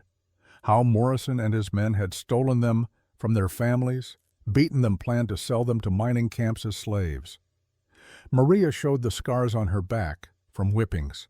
Ruth spoke of watching her sister die from injuries Morrison had inflicted. Little Dove, barely 18 years old, described in halting English how Nayeli had tried to save them all, fighting like a demon to protect her people. She killed 2 men, Little Dove said, meeting Reynolds's eyes. But she killed them because they were killing us. She is hero, not murderer. Doc Miller presented his medical records next, showing the bullet wound in Nayeli's back, the defensive wounds on her arms, the evidence that she had been running away, not attacking. These injuries are consistent with someone fleeing for their life, Doc said firmly, not someone committing murder. Sheriff Hayes spoke last detailing Morrison's criminal history, the complaints that had been filed against him, the suspicious disappearances of Native women in areas where he operated. Morrison is the criminal here, Hayes concluded, not Nayeli. He tried to cover his tracks by accusing her first. Throughout all of this, Reynolds listened in silence, his face unreadable. Nayeli stood beside me, her spine straight, her head high, refusing to show fear, even though I could feel it radiating from her. When everyone had finished speaking, Reynolds turned to Nayeli. "Do you have anything to say in your defense?" She stepped forward, and I felt my heart clench. This was it. Everything depended on this moment. "I am Nayeli, daughter of Chief Cochise, Jr." She said, her voice clear and strong. "Morrison attacked my village. He took 3 women to sell as slaves. I tried to stop him. I fought. I killed 2 of his men because they would have killed me and killed my sisters. This is not murder. This is survival." She gestured to me. "Jacob Thornhill found me dying. He could have left me. White man had no reason to help Apache woman, but he saw a person in pain, and he helped. He protected me when Morrison came back. He stood with me when he could have stood aside." Her voice softened. "I am not criminal. I am woman who fought for her life and for lives of her people. If that is crime in white man's law, then your law is wrong." The silence that followed was absolute. Even the soldiers seemed to be holding their breath. Reynolds studied Nayeli for a long moment. Then he turned to his second in command. "Lieutenant, what do you make of this?" The younger officer shifted uncomfortably. "Sir, the evidence seems to support Miss Nayeli's account. Morrison's reputation is, well, it's not good, sir. And these women's testimony is compelling." Reynolds nodded slowly. He turned back to us, and for the first time I saw something almost like respect in his eyes when he looked at Nayeli. "Miss Nayeli," he said formally, "based on the evidence presented, I find no probable cause for arrest. Morrison's claims appear to be false accusations made by a criminal trying to avoid justice himself. You are free to go." The relief that washed over me nearly knocked me to my knees. Nayeli swayed beside me, and I caught her, holding her steady as she processed what had just happened. "However," Reynolds continued, and my heart stopped again, "I will be filing a report about Morrison. If you or Mr. Thornhill see him again, send word immediately. The man is clearly dangerous and needs to be apprehended." "Thank you, Captain," I managed. Reynolds mounted his horse, then paused. "Mr. Thornhill, Miss Nayeli, what you're building here, this peace between your peoples, it's unusual, but it's also necessary. The wars between whites and natives have cost too many lives on both sides. Perhaps your example will show others there's a better way." With that, he and his soldiers rode away, leaving us standing in the yard, hardly daring to believe it was really over. The 3 women who had testified embraced Nayeli again, all of them crying tears of relief and joy. Sheriff Hayes clapped me on the shoulder. Doc Miller smiled, a rare expression on his usually stern face. But the best moment came when Nayeli turned to me, her eyes shining with tears, and said, "We are truly free now, free to build our life, free to be together." I pulled her into my arms, not caring who was watching. "Free," I agreed. "Finally free." 2 weeks later, on a clear morning in early August, Nayeli's people came. I saw them from a distance riding across the prairie, 20 horses, maybe more. For a moment my hand went to my rifle before I realized they were carrying no weapons. They came in peace. Nayeli stood beside me on the porch, her hand finding mine and squeezing tight. "My father," she said softly, He comes. Yet Chief Cochise Jr. was an imposing man, even at 55 years old. He sat his horse with the bearing of someone who had commanded respect his entire life. His face was weathered and stern, marked with the scars of old battles. Behind him rode Elder Naiche and a woman I didn't recognize, but who shared Nayeli's height and bearing. They stopped 30 feet from the cabin. Cochise dismounted first, moving with the careful dignity of age. He walked toward us slowly, his dark eyes moving from me to his daughter and back again. Nayeli stepped forward, standing tall, despite the nervousness I could feel radiating from her. Cochise studied her for a long moment. When he finally spoke, it was in Apache, his voice deep and resonant. I couldn't understand the words, but I could hear the emotion in them. Nayeli responded, her own voice thick with feeling. Tears started rolling down her cheeks, but she didn't wipe them away. They spoke back and forth for several minutes. At one point, Nayeli gestured to me. Cochise turned his attention my way, his gaze sharp and assessing. Finally, Nayeli switched to English so I could understand. "My father says he has been blind," she translated, her voice shaking. "He says I am not punishment. I am gift. He says he is sorry." Cochise spoke again, looking directly at me this time, and Nayeli translated. "He asks if you are the man who saved my life. If you are the one who stood against Morrison's men. If you are the one who wishes to marry me." I met Cochise's eyes steadily. "Yes, sir, to all of those things." Cochise nodded slowly. He spoke again, and Nayeli's face transformed with joy as she translated. "He says by Apache law, you have proven yourself. You saved my life when you had no obligation. You protected me when others would have abandoned me. You see me as I am, not as others say I should be." She paused, her voice breaking. "He gives his blessing. He welcomes you as son." The tight knot of tension I had been carrying loosened. I hadn't realized how much I wanted her father's approval until I had it. Cochise stepped forward and extended his hand. I took it, and we gripped forearms in the Apache way, a gesture of respect between equals. The tall woman who had ridden with them came forward then. She was introduced as Hanaya, Nayeli's older sister. She looked me up and down with obvious skepticism. She spoke rapid Apache to Nayeli, her tone challenging. Nayeli responded with equal heat, and I gathered they were arguing about me. Finally, Hanaya turned to me and spoke in accented but clear English. "My sister says you are a good man. I must see for myself. Fight me." I blinked. "I'm sorry, what?" "Fight me," she repeated.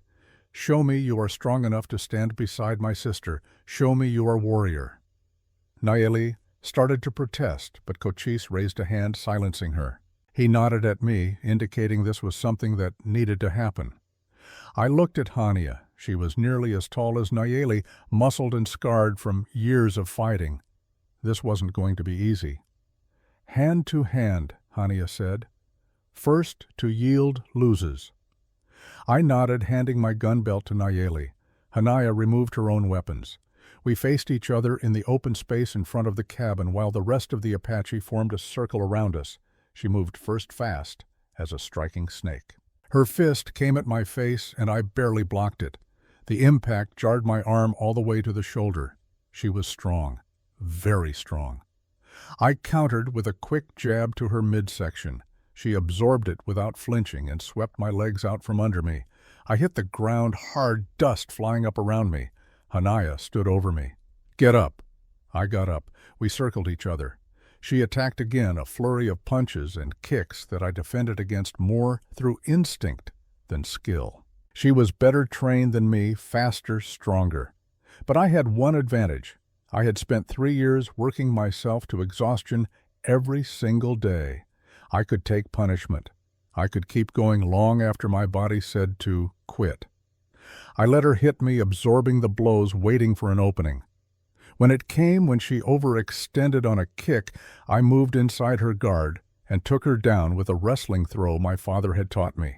We grappled on the ground, strength against strength, neither of us able to gain clear advantage. Dust coated us both, turned to mud by sweat. My muscles screamed, My lungs burned. Finally, after what felt like hours, but was probably only 10 minutes, we broke apart and stood, both of us gasping, both of us bloodied. Hanaya looked at me with new respect. You do not fight like white man. You fight like Apache. You take pain and keep going. You do not quit. I don't quit, I agreed, spitting blood. She nodded once decisively. You are worthy of my sister. Just like that, the fight was over. Hanaya embraced me, slapping my back hard enough to make me stumble. Then she went to Nayeli and hugged her, speaking softly in Apache. Elder Naichi stepped forward, then raising his hands for attention. We perform ceremony, he announced in English. Apache marriage, today, now. I looked at Nayeli. She was smiling through her tears, nodding. Today, I agreed. Now. They built a fire in the center of the yard. The Apache gathered around it, forming a circle. Naichi stood at the head, his old face solemn and dignified. Nayeli and I stood facing each other, holding hands. Naichi spoke in Apache, his words carrying the weight of centuries of tradition. Though I couldn't understand the language, I could feel the sacredness of the moment. He turned to me. In Apache way, he said in English, man and woman choose each other freely. No force, no obligation, only heart. Do you choose this woman, Nayeli, daughter of Cochise, to stand beside you, to share your life, to be your equal in all things? I do. I said, my voice strong and sure. I choose her freely. I choose her completely. Naichi turned to Nayeli. Do you choose this man, Jacob Thornhill, to stand beside you, to share your life, to be your equal in all things? I do. Nayeli said, her voice clear despite the tears streaming down her face. I choose him. Today and always. Naichi nodded. Then by the laws of our people you are joined.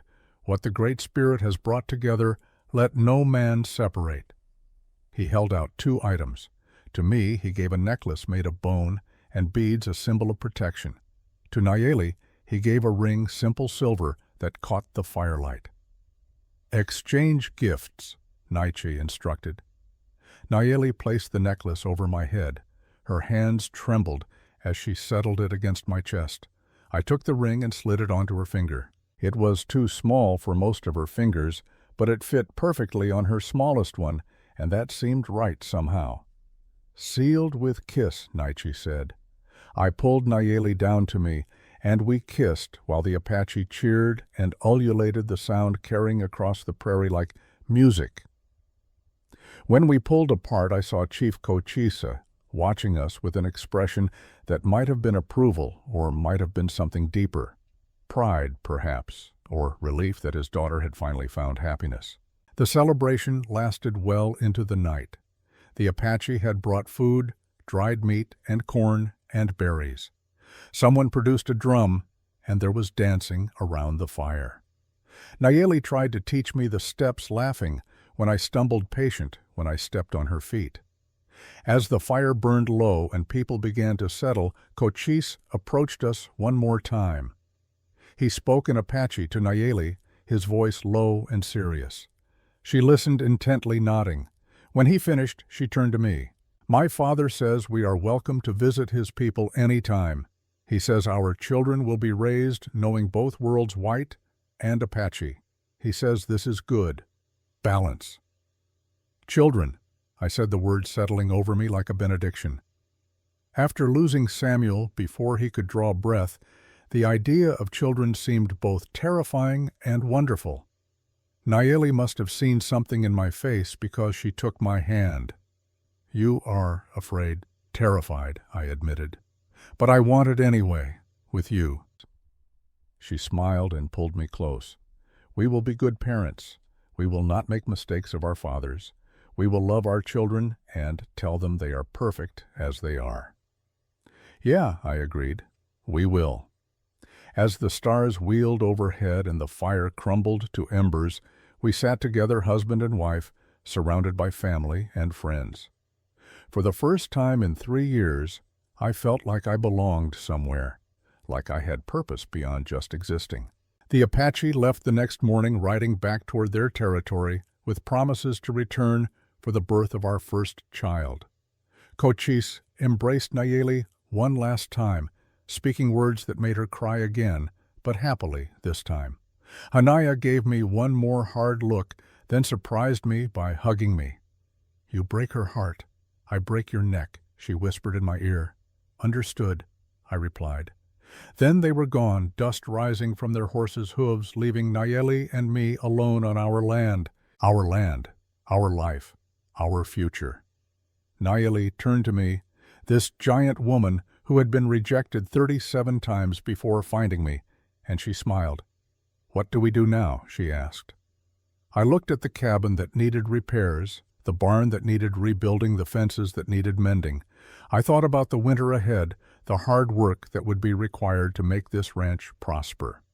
"Now," I said, "we live, we build, we love, we make a life worth living." She took my hand, her large fingers intertwining with my smaller ones, and we walked toward the cabin together. Equal partners, equal in love. The road ahead wouldn't be easy. The town would still stare. People would still whisper. There would be hard seasons and harder choices, but we would face it all together, and that made all the difference.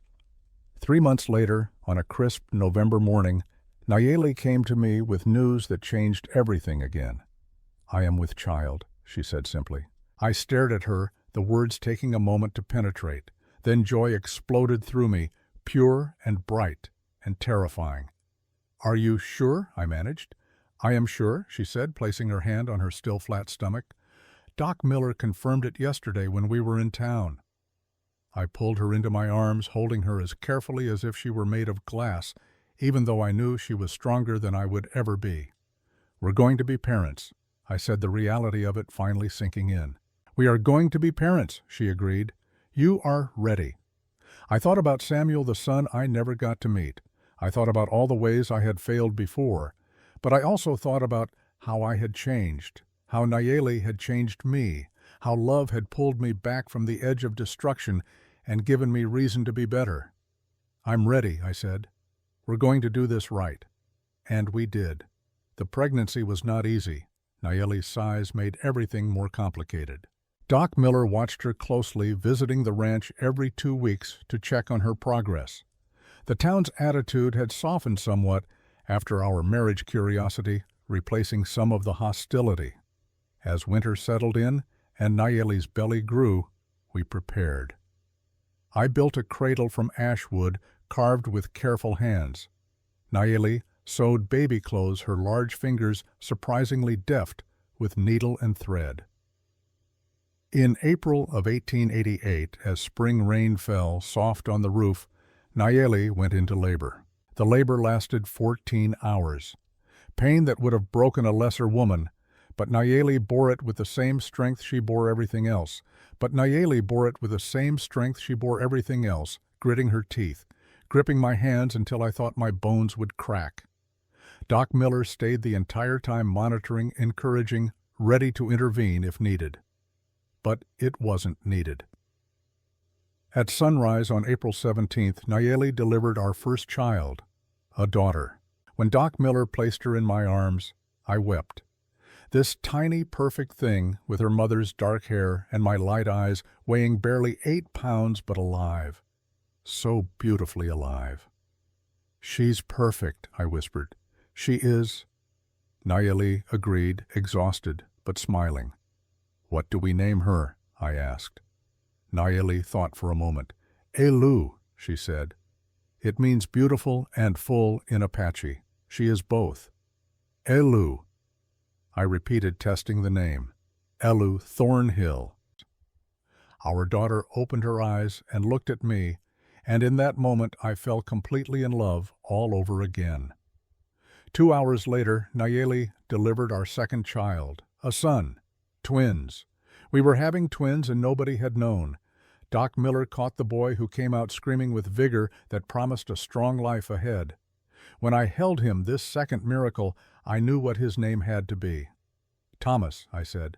"After my brother." Nayeli nodded, tears streaming down her face. Thomas, yes. Perfect. We lay there, the four of us, as dawn light filled the cabin. 2 parents and 2 children, a family forged from pain and loss, but tempered by love. I thought about Caroline and Samuel buried on the hill. I thought about the 3 years I had spent in darkness, waiting to die. And I was grateful. Grateful for every choice that had led me here. Grateful for the pain that had taught me to appreciate joy. Grateful for the loss that had taught me to hold tight to what I had. Most of all, I was grateful for the woman lying beside me, this giant Apache warrior who had shown me that love came in unexpected forms, that strength was found in vulnerability, and that sometimes the most broken people could build the most beautiful things together. "Thank you," I whispered to Nayeli. "For what?" she asked sleepily. "For choosing me, for loving me, for giving me this." She smiled and took my hand. "Thank you for seeing me. For all my life I was invisible or monster. You saw me, real me. That is gift." We fell asleep like that, holding hands, our children between us. The future spread out bright and full of promise. Outside, the Montana sky cleared and the sun rose on a new day. The years passed the way years do on a ranch, slowly in the moment but fast when you looked back. Seasons turned. Children grew. The land gave and took in equal measure, and we learned to accept both with grace. By 14 years after the twins were born, our small ranch had transformed into something I never could have imagined. That first day I found Nayeli bleeding in the dirt by the riverbed. The original cabin still stood, but we had added 2 more buildings. One was a proper house large enough for a family that had grown beyond just the 4 of us. The other was a workshop where Nayeli taught Apache crafts to anyone willing to learn, white or native, it didn't matter to her. The ranch itself had expanded to 400 acres. 200 head of cattle grazed land that I now owned outright. The bank debt paid off years ago. We had become, against all odds and expectations, prosperous. But more than that, we had become a symbol, a bridge between 2 worlds that had spent so long at war. I stood on the porch of the main house on a warm September afternoon, watching my children work. Ailu was 14 now, tall like her mother at 6 feet 2 inches, with long dark hair she wore in a single braid down her back. She was helping mend the corral fence, lifting posts that would have required 2 men doing it with the easy strength she had inherited from Nayeli. Thomas worked beside her, an inch shorter than his sister, but broader in the shoulders, his mixed heritage visible in the copper tone of his skin and the sharp angles of his face. He was measuring and cutting wood, precise in his movements, patient in his work. They argued as they worked the way siblings do, but underneath the bickering was love. Deep, unshakable love. I was 49 years old now, my hair more gray than brown, my face lined with years of sun and wind. My body ached in the morning's joints, protesting the hard work of ranching, but I was content in a way I had never been in my youth. Behind me I heard the door open. Nayeli stepped out, moving to stand beside me. At 43 she was still magnificent.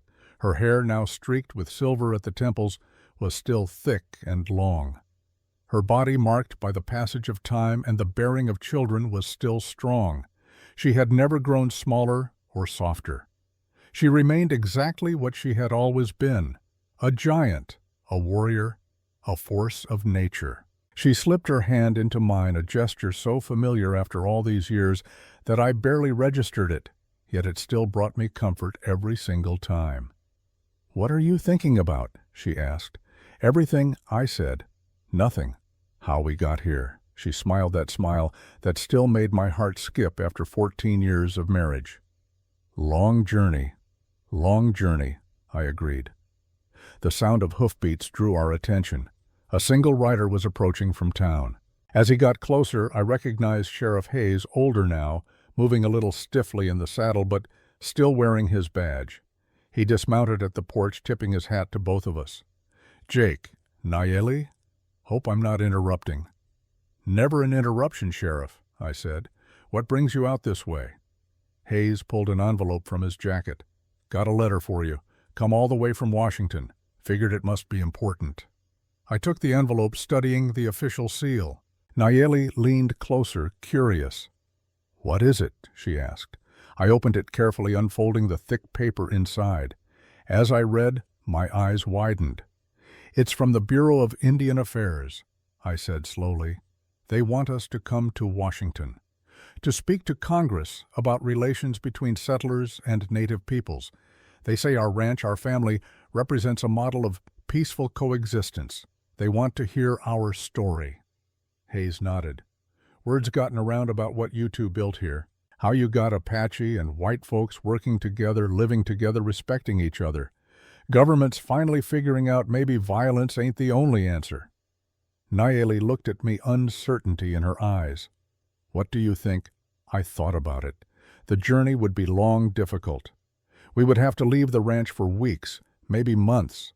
We would be putting ourselves in front of powerful men who might not like what we had to say. But I also thought about what it could mean. If we could help even one other place find peace the way we had, wouldn't that be worth it? "I think we should go," I said. "If our story can help others, we owe it to them to tell it." Nayeli nodded slowly. "Yes, we go. We tell them truth, that love is stronger than hate, that people can change if they choose to." Hayes smiled. "Thought you'd say that. I'll send word you're accepting." After he left, Nayeli and I sat on the porch steps watching our children work. The sun was beginning its descent toward the horizon, painting the sky in shades of gold and rose. "Do you ever regret it?" I asked suddenly. "Marrying me, staying here instead of going back to your people?" Nayeli looked at me like I had asked if the sky was made of cheese.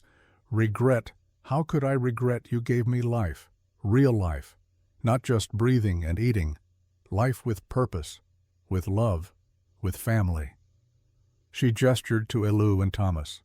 "Look at them. They are strong. They are proud. They know both worlds and belong to both. They will never feel shame for who they are. That is gift we give them. How could I regret?" I leaned my head against her shoulder, this woman who had to bend down slightly to accommodate my height, and felt peace settle over me like a warm blanket. "I love you," I said. "After all these years, I love you more than I did that first day." "I love you," she replied. "You saw me when I was invisible. You wanted me when no one else did. You stood with me when others would run. That is love that never dies." We sat like that until the sun touched the horizon, until Elu called out that dinner was ready, until Thomas came to tell us about his day. That night, after the children were asleep, Nayeli and I lay in bed together in the darkness. Our room was in the new house, larger than the old cabin, with a bed built specially to accommodate Nayeli's height. "Tell me again," she said softly. "Tell me about the day you found me." It was a story she asked for often, especially when she was feeling reflective. I think it reminded her of how far we had come, how close we had been to never having this at all. It was July 15th, 1887. I began, my voice quiet in the darkness. The sun was setting, painting everything gold. I was riding home from Billings, thinking about nothing in particular, when I saw something by the dry riverbed. At first I thought it was just a shadow, but then I realized it was you. "And you did not leave me," she prompted. "I didn't leave you," I confirmed. "Even though it would have been easier, even though it was dangerous. I couldn't leave you there alone. Something in me wouldn't allow it." "What did you think when you first saw me?" she asked. "I thought you were the most magnificent thing I had ever seen," I said honestly. "Even wounded, even dying, you were magnificent. And I knew somehow, I just knew that saving you would save me too." She was quiet for a moment. Then she said, "I was going out there to die, you know. I had decided. 37 men had rejected me. My father called me punishment. I thought maybe they were right. Maybe world would be better without me in it." My chest tightened. I had suspected as much, but hearing her say it still hurt. "But then you found me," she continued, "and you looked at me with eyes that saw person, not monster. And you touched me with hands that wanted to heal, not hurt. And you gave me reason to live. So when people ask me what I regret, answer is nothing. I regret nothing, because that day we saved each other. I pulled her closer, feeling the solid warmth of her body against mine. We did save each other, and we built something beautiful. We did, she agreed. Tomorrow we tell children about Washington trip. Tomorrow, I said, but tonight we just rest. She kissed me softly, and we fell asleep tangled together the way we had every night for 14 years. The trip to Washington happened in the spring of 1903. We traveled by train, a journey that took a week and left us all exhausted but amazed. The twins had never been further east than Billings. The sights of the big cities left them speechless. Washington itself was overwhelming. Buildings taller than anything we had in Montana. Streets crowded with more people than lived in our entire county. The noise, the smells, the sheer press of humanity. But the purpose of our trip kept us focused. We were brought before a committee of congressmen, serious-faced men in expensive suits, who looked at Nayeli with barely concealed astonishment. Even after all these years, her height still shocked people who weren't prepared for it. A senator from Massachusetts, a thin man with spectacles and a sharp voice, spoke first. Mrs. Thornhill, we have read reports of your ranch, of how you have managed to create peace between Apache peoples and white settlers. We are curious how this was accomplished. Nayeli stood to speak. She had practiced her English for months, wanting to make sure she was understood clearly. When she stood, she towered over everyone in the room, and I saw several congressmen shift uncomfortably. But Nayeli didn't shrink or apologize. She stood tall and proud. Peace is not complicated, she said, her accent still present but her words clear. Peace comes when people see each other as human, not as enemy, not as threat, as human. She gestured to me. My husband saved my life when he could have left me to die. Why? Because he saw a person in pain, not Indian to fear. This is foundation. See the human first. A congressman from Georgia, his tone skeptical, asked, but surely there were conflicts, disagreements. Your peoples have been at war for generations. Yes, there were conflicts, Nayeli acknowledged. Still are sometimes. But we talk, we listen, we try to understand. When my people come to ranch, we share food, share stories, share work. White settlers see that Apache are not savages. They are parents who love children, workers who value honest labor, people who want same things all people want: safety, food, home, respect. I stood then, adding my voice to hers. What my wife says is true. The key is not forcing anyone to give up who they are. Apache don't have to become white. White folks don't have to become Apache. We just have to respect each other's humanity, work together where we can, live peacefully where we differ. Another senator, this one from New York, leaned forward. Mr. Thornhill, there are reports that you married this woman according to Apache custom, that you live partially according to their ways. Some might say you've betrayed your own people. I felt anger flash through me at the implication, but I kept my voice level. I married the woman I love according to her traditions because those traditions are beautiful and meaningful. Our children know both Apache ways and white ways. They speak both languages. They honor both heritages. That's not betrayal. That's bridge building. That's the future. The questioning went on for 3 hours. Some senators were genuinely interested. Others were hostile, seeing us as a threat to the established order. But we told our story honestly, holding nothing back. We told them about Morrison and the attack, about the town's initial rejection, about the slow, difficult process of building trust, about the families who now lived and worked together on our land and the surrounding territory. When it was over, we didn't know if we had changed any minds, but we had told the truth. And that was all we could do. The years continued to pass. Elu grew into a woman of striking beauty and strength, eventually marrying a young man, half Apache and half Scottish, who worked as a blacksmith in Billings.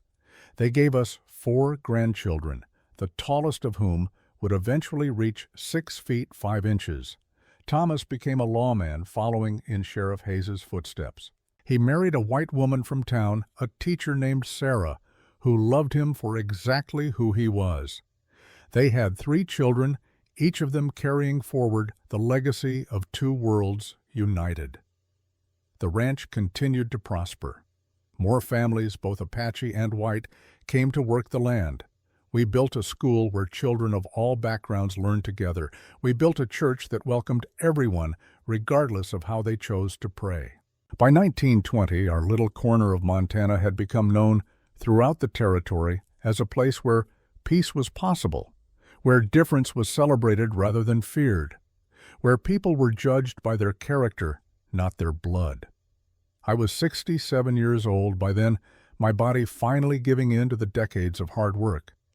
I walked with a cane, my joints stiff and painful, but my mind was sharp and my heart was full. Nayeli was 61, her hair now more silver than black, her face lined with the beautiful marks of a life well lived. She moved slower than she once had, but she was still strong, still capable, still magnificent. We sat on the porch one evening in September, the same porch where we had sat so many times before. Our youngest grandchild, a girl of 8 named Caroline, after my first wife, sat at our feet playing with a wooden horse I had carved for her. "Grandpa," Caroline said, looking up at me with serious eyes, "tell me the story again, about how you and Grandma met." I smiled. This story, our story, had been told so many times it had taken on the quality of legend in our family, but I never tired of telling it. "Well," I began, my voice raspier now, with age, but still strong enough. "It was a hot summer day in 1887, and I was the loneliest man in Montana." I told her about finding Nayeli by the riverbed, about bringing her home and nursing her back to health, about Morrison and the battle, about falling in love with a woman the world said was too different, too big, too other. Caroline listened with wide eyes, enraptured, even though she had heard it all before. When I finished, she asked the question children always asked. "And did you live happily ever after?" I looked at Nayeli, who smiled back at me with eyes still full of love after 33 years. "We lived," I said carefully, wanting to be truthful. "We faced hard times and good times. We struggled and succeeded. We hurt and healed. We weren't always happy, but we were always together. And in the end, that was better than any fairy tale." Carolyn thought about this. "I want that when I grow up, someone who chooses me every day."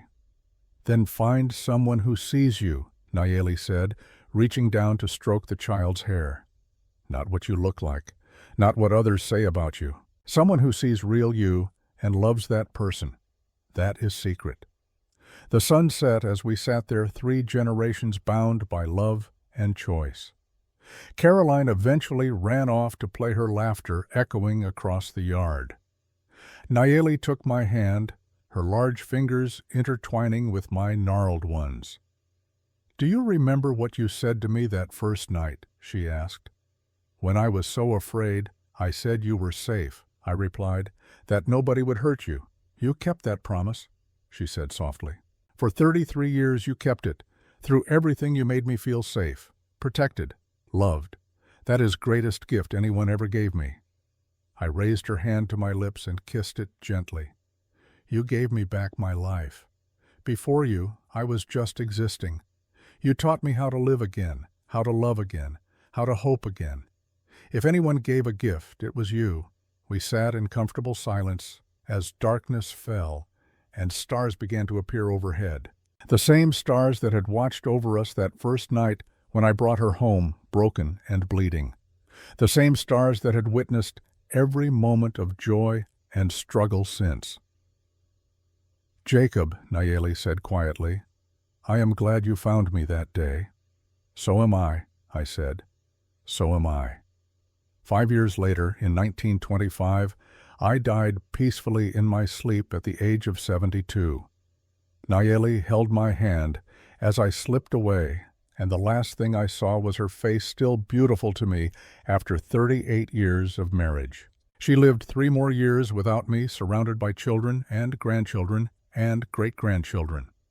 She worked the ranch until the very end, still strong, still capable, refusing to slow down even as her body aged. When she died in 1928 at the age of 69, the funeral brought together more than 300 people. Apache and white, young and old, they came to pay respects to the giant woman who had shown them all that difference was not something to fear, but something to celebrate. They buried her next to me on the hill overlooking the ranch, our graves marked with simple stones that bore our names, the dates of our births and deaths, and one line that said everything that needed to be said. They chose each other, and through that choice built a bridge between two worlds. Our grandchildren took over the ranch, continuing the work we had started. The school remained open, growing larger each year. The community we had built continued to thrive. And our story became part of the legend of Montana, told and retold through generations. The rancher and the giant, the broken man and the rejected woman. Two people who should never have found each other, but who built something beautiful when they did. In the end, that's what love is. Not fairy tales or perfect happiness, but choosing someone every single day, seeing them for who they truly are, and loving them anyway. Building something together that's stronger than either of you could build alone. We had our share of struggles, our share of pain, but we also had 38 years of waking up beside each other. 38 years of shared work and shared dreams, 38 years of building a life and a family and a legacy. And if I could go back to that evening in July of 1887, when I found a wounded woman by a dry riverbed and had to decide whether to help or ride away, I would make the same choice every single time, because in saving Nayeli, I saved myself.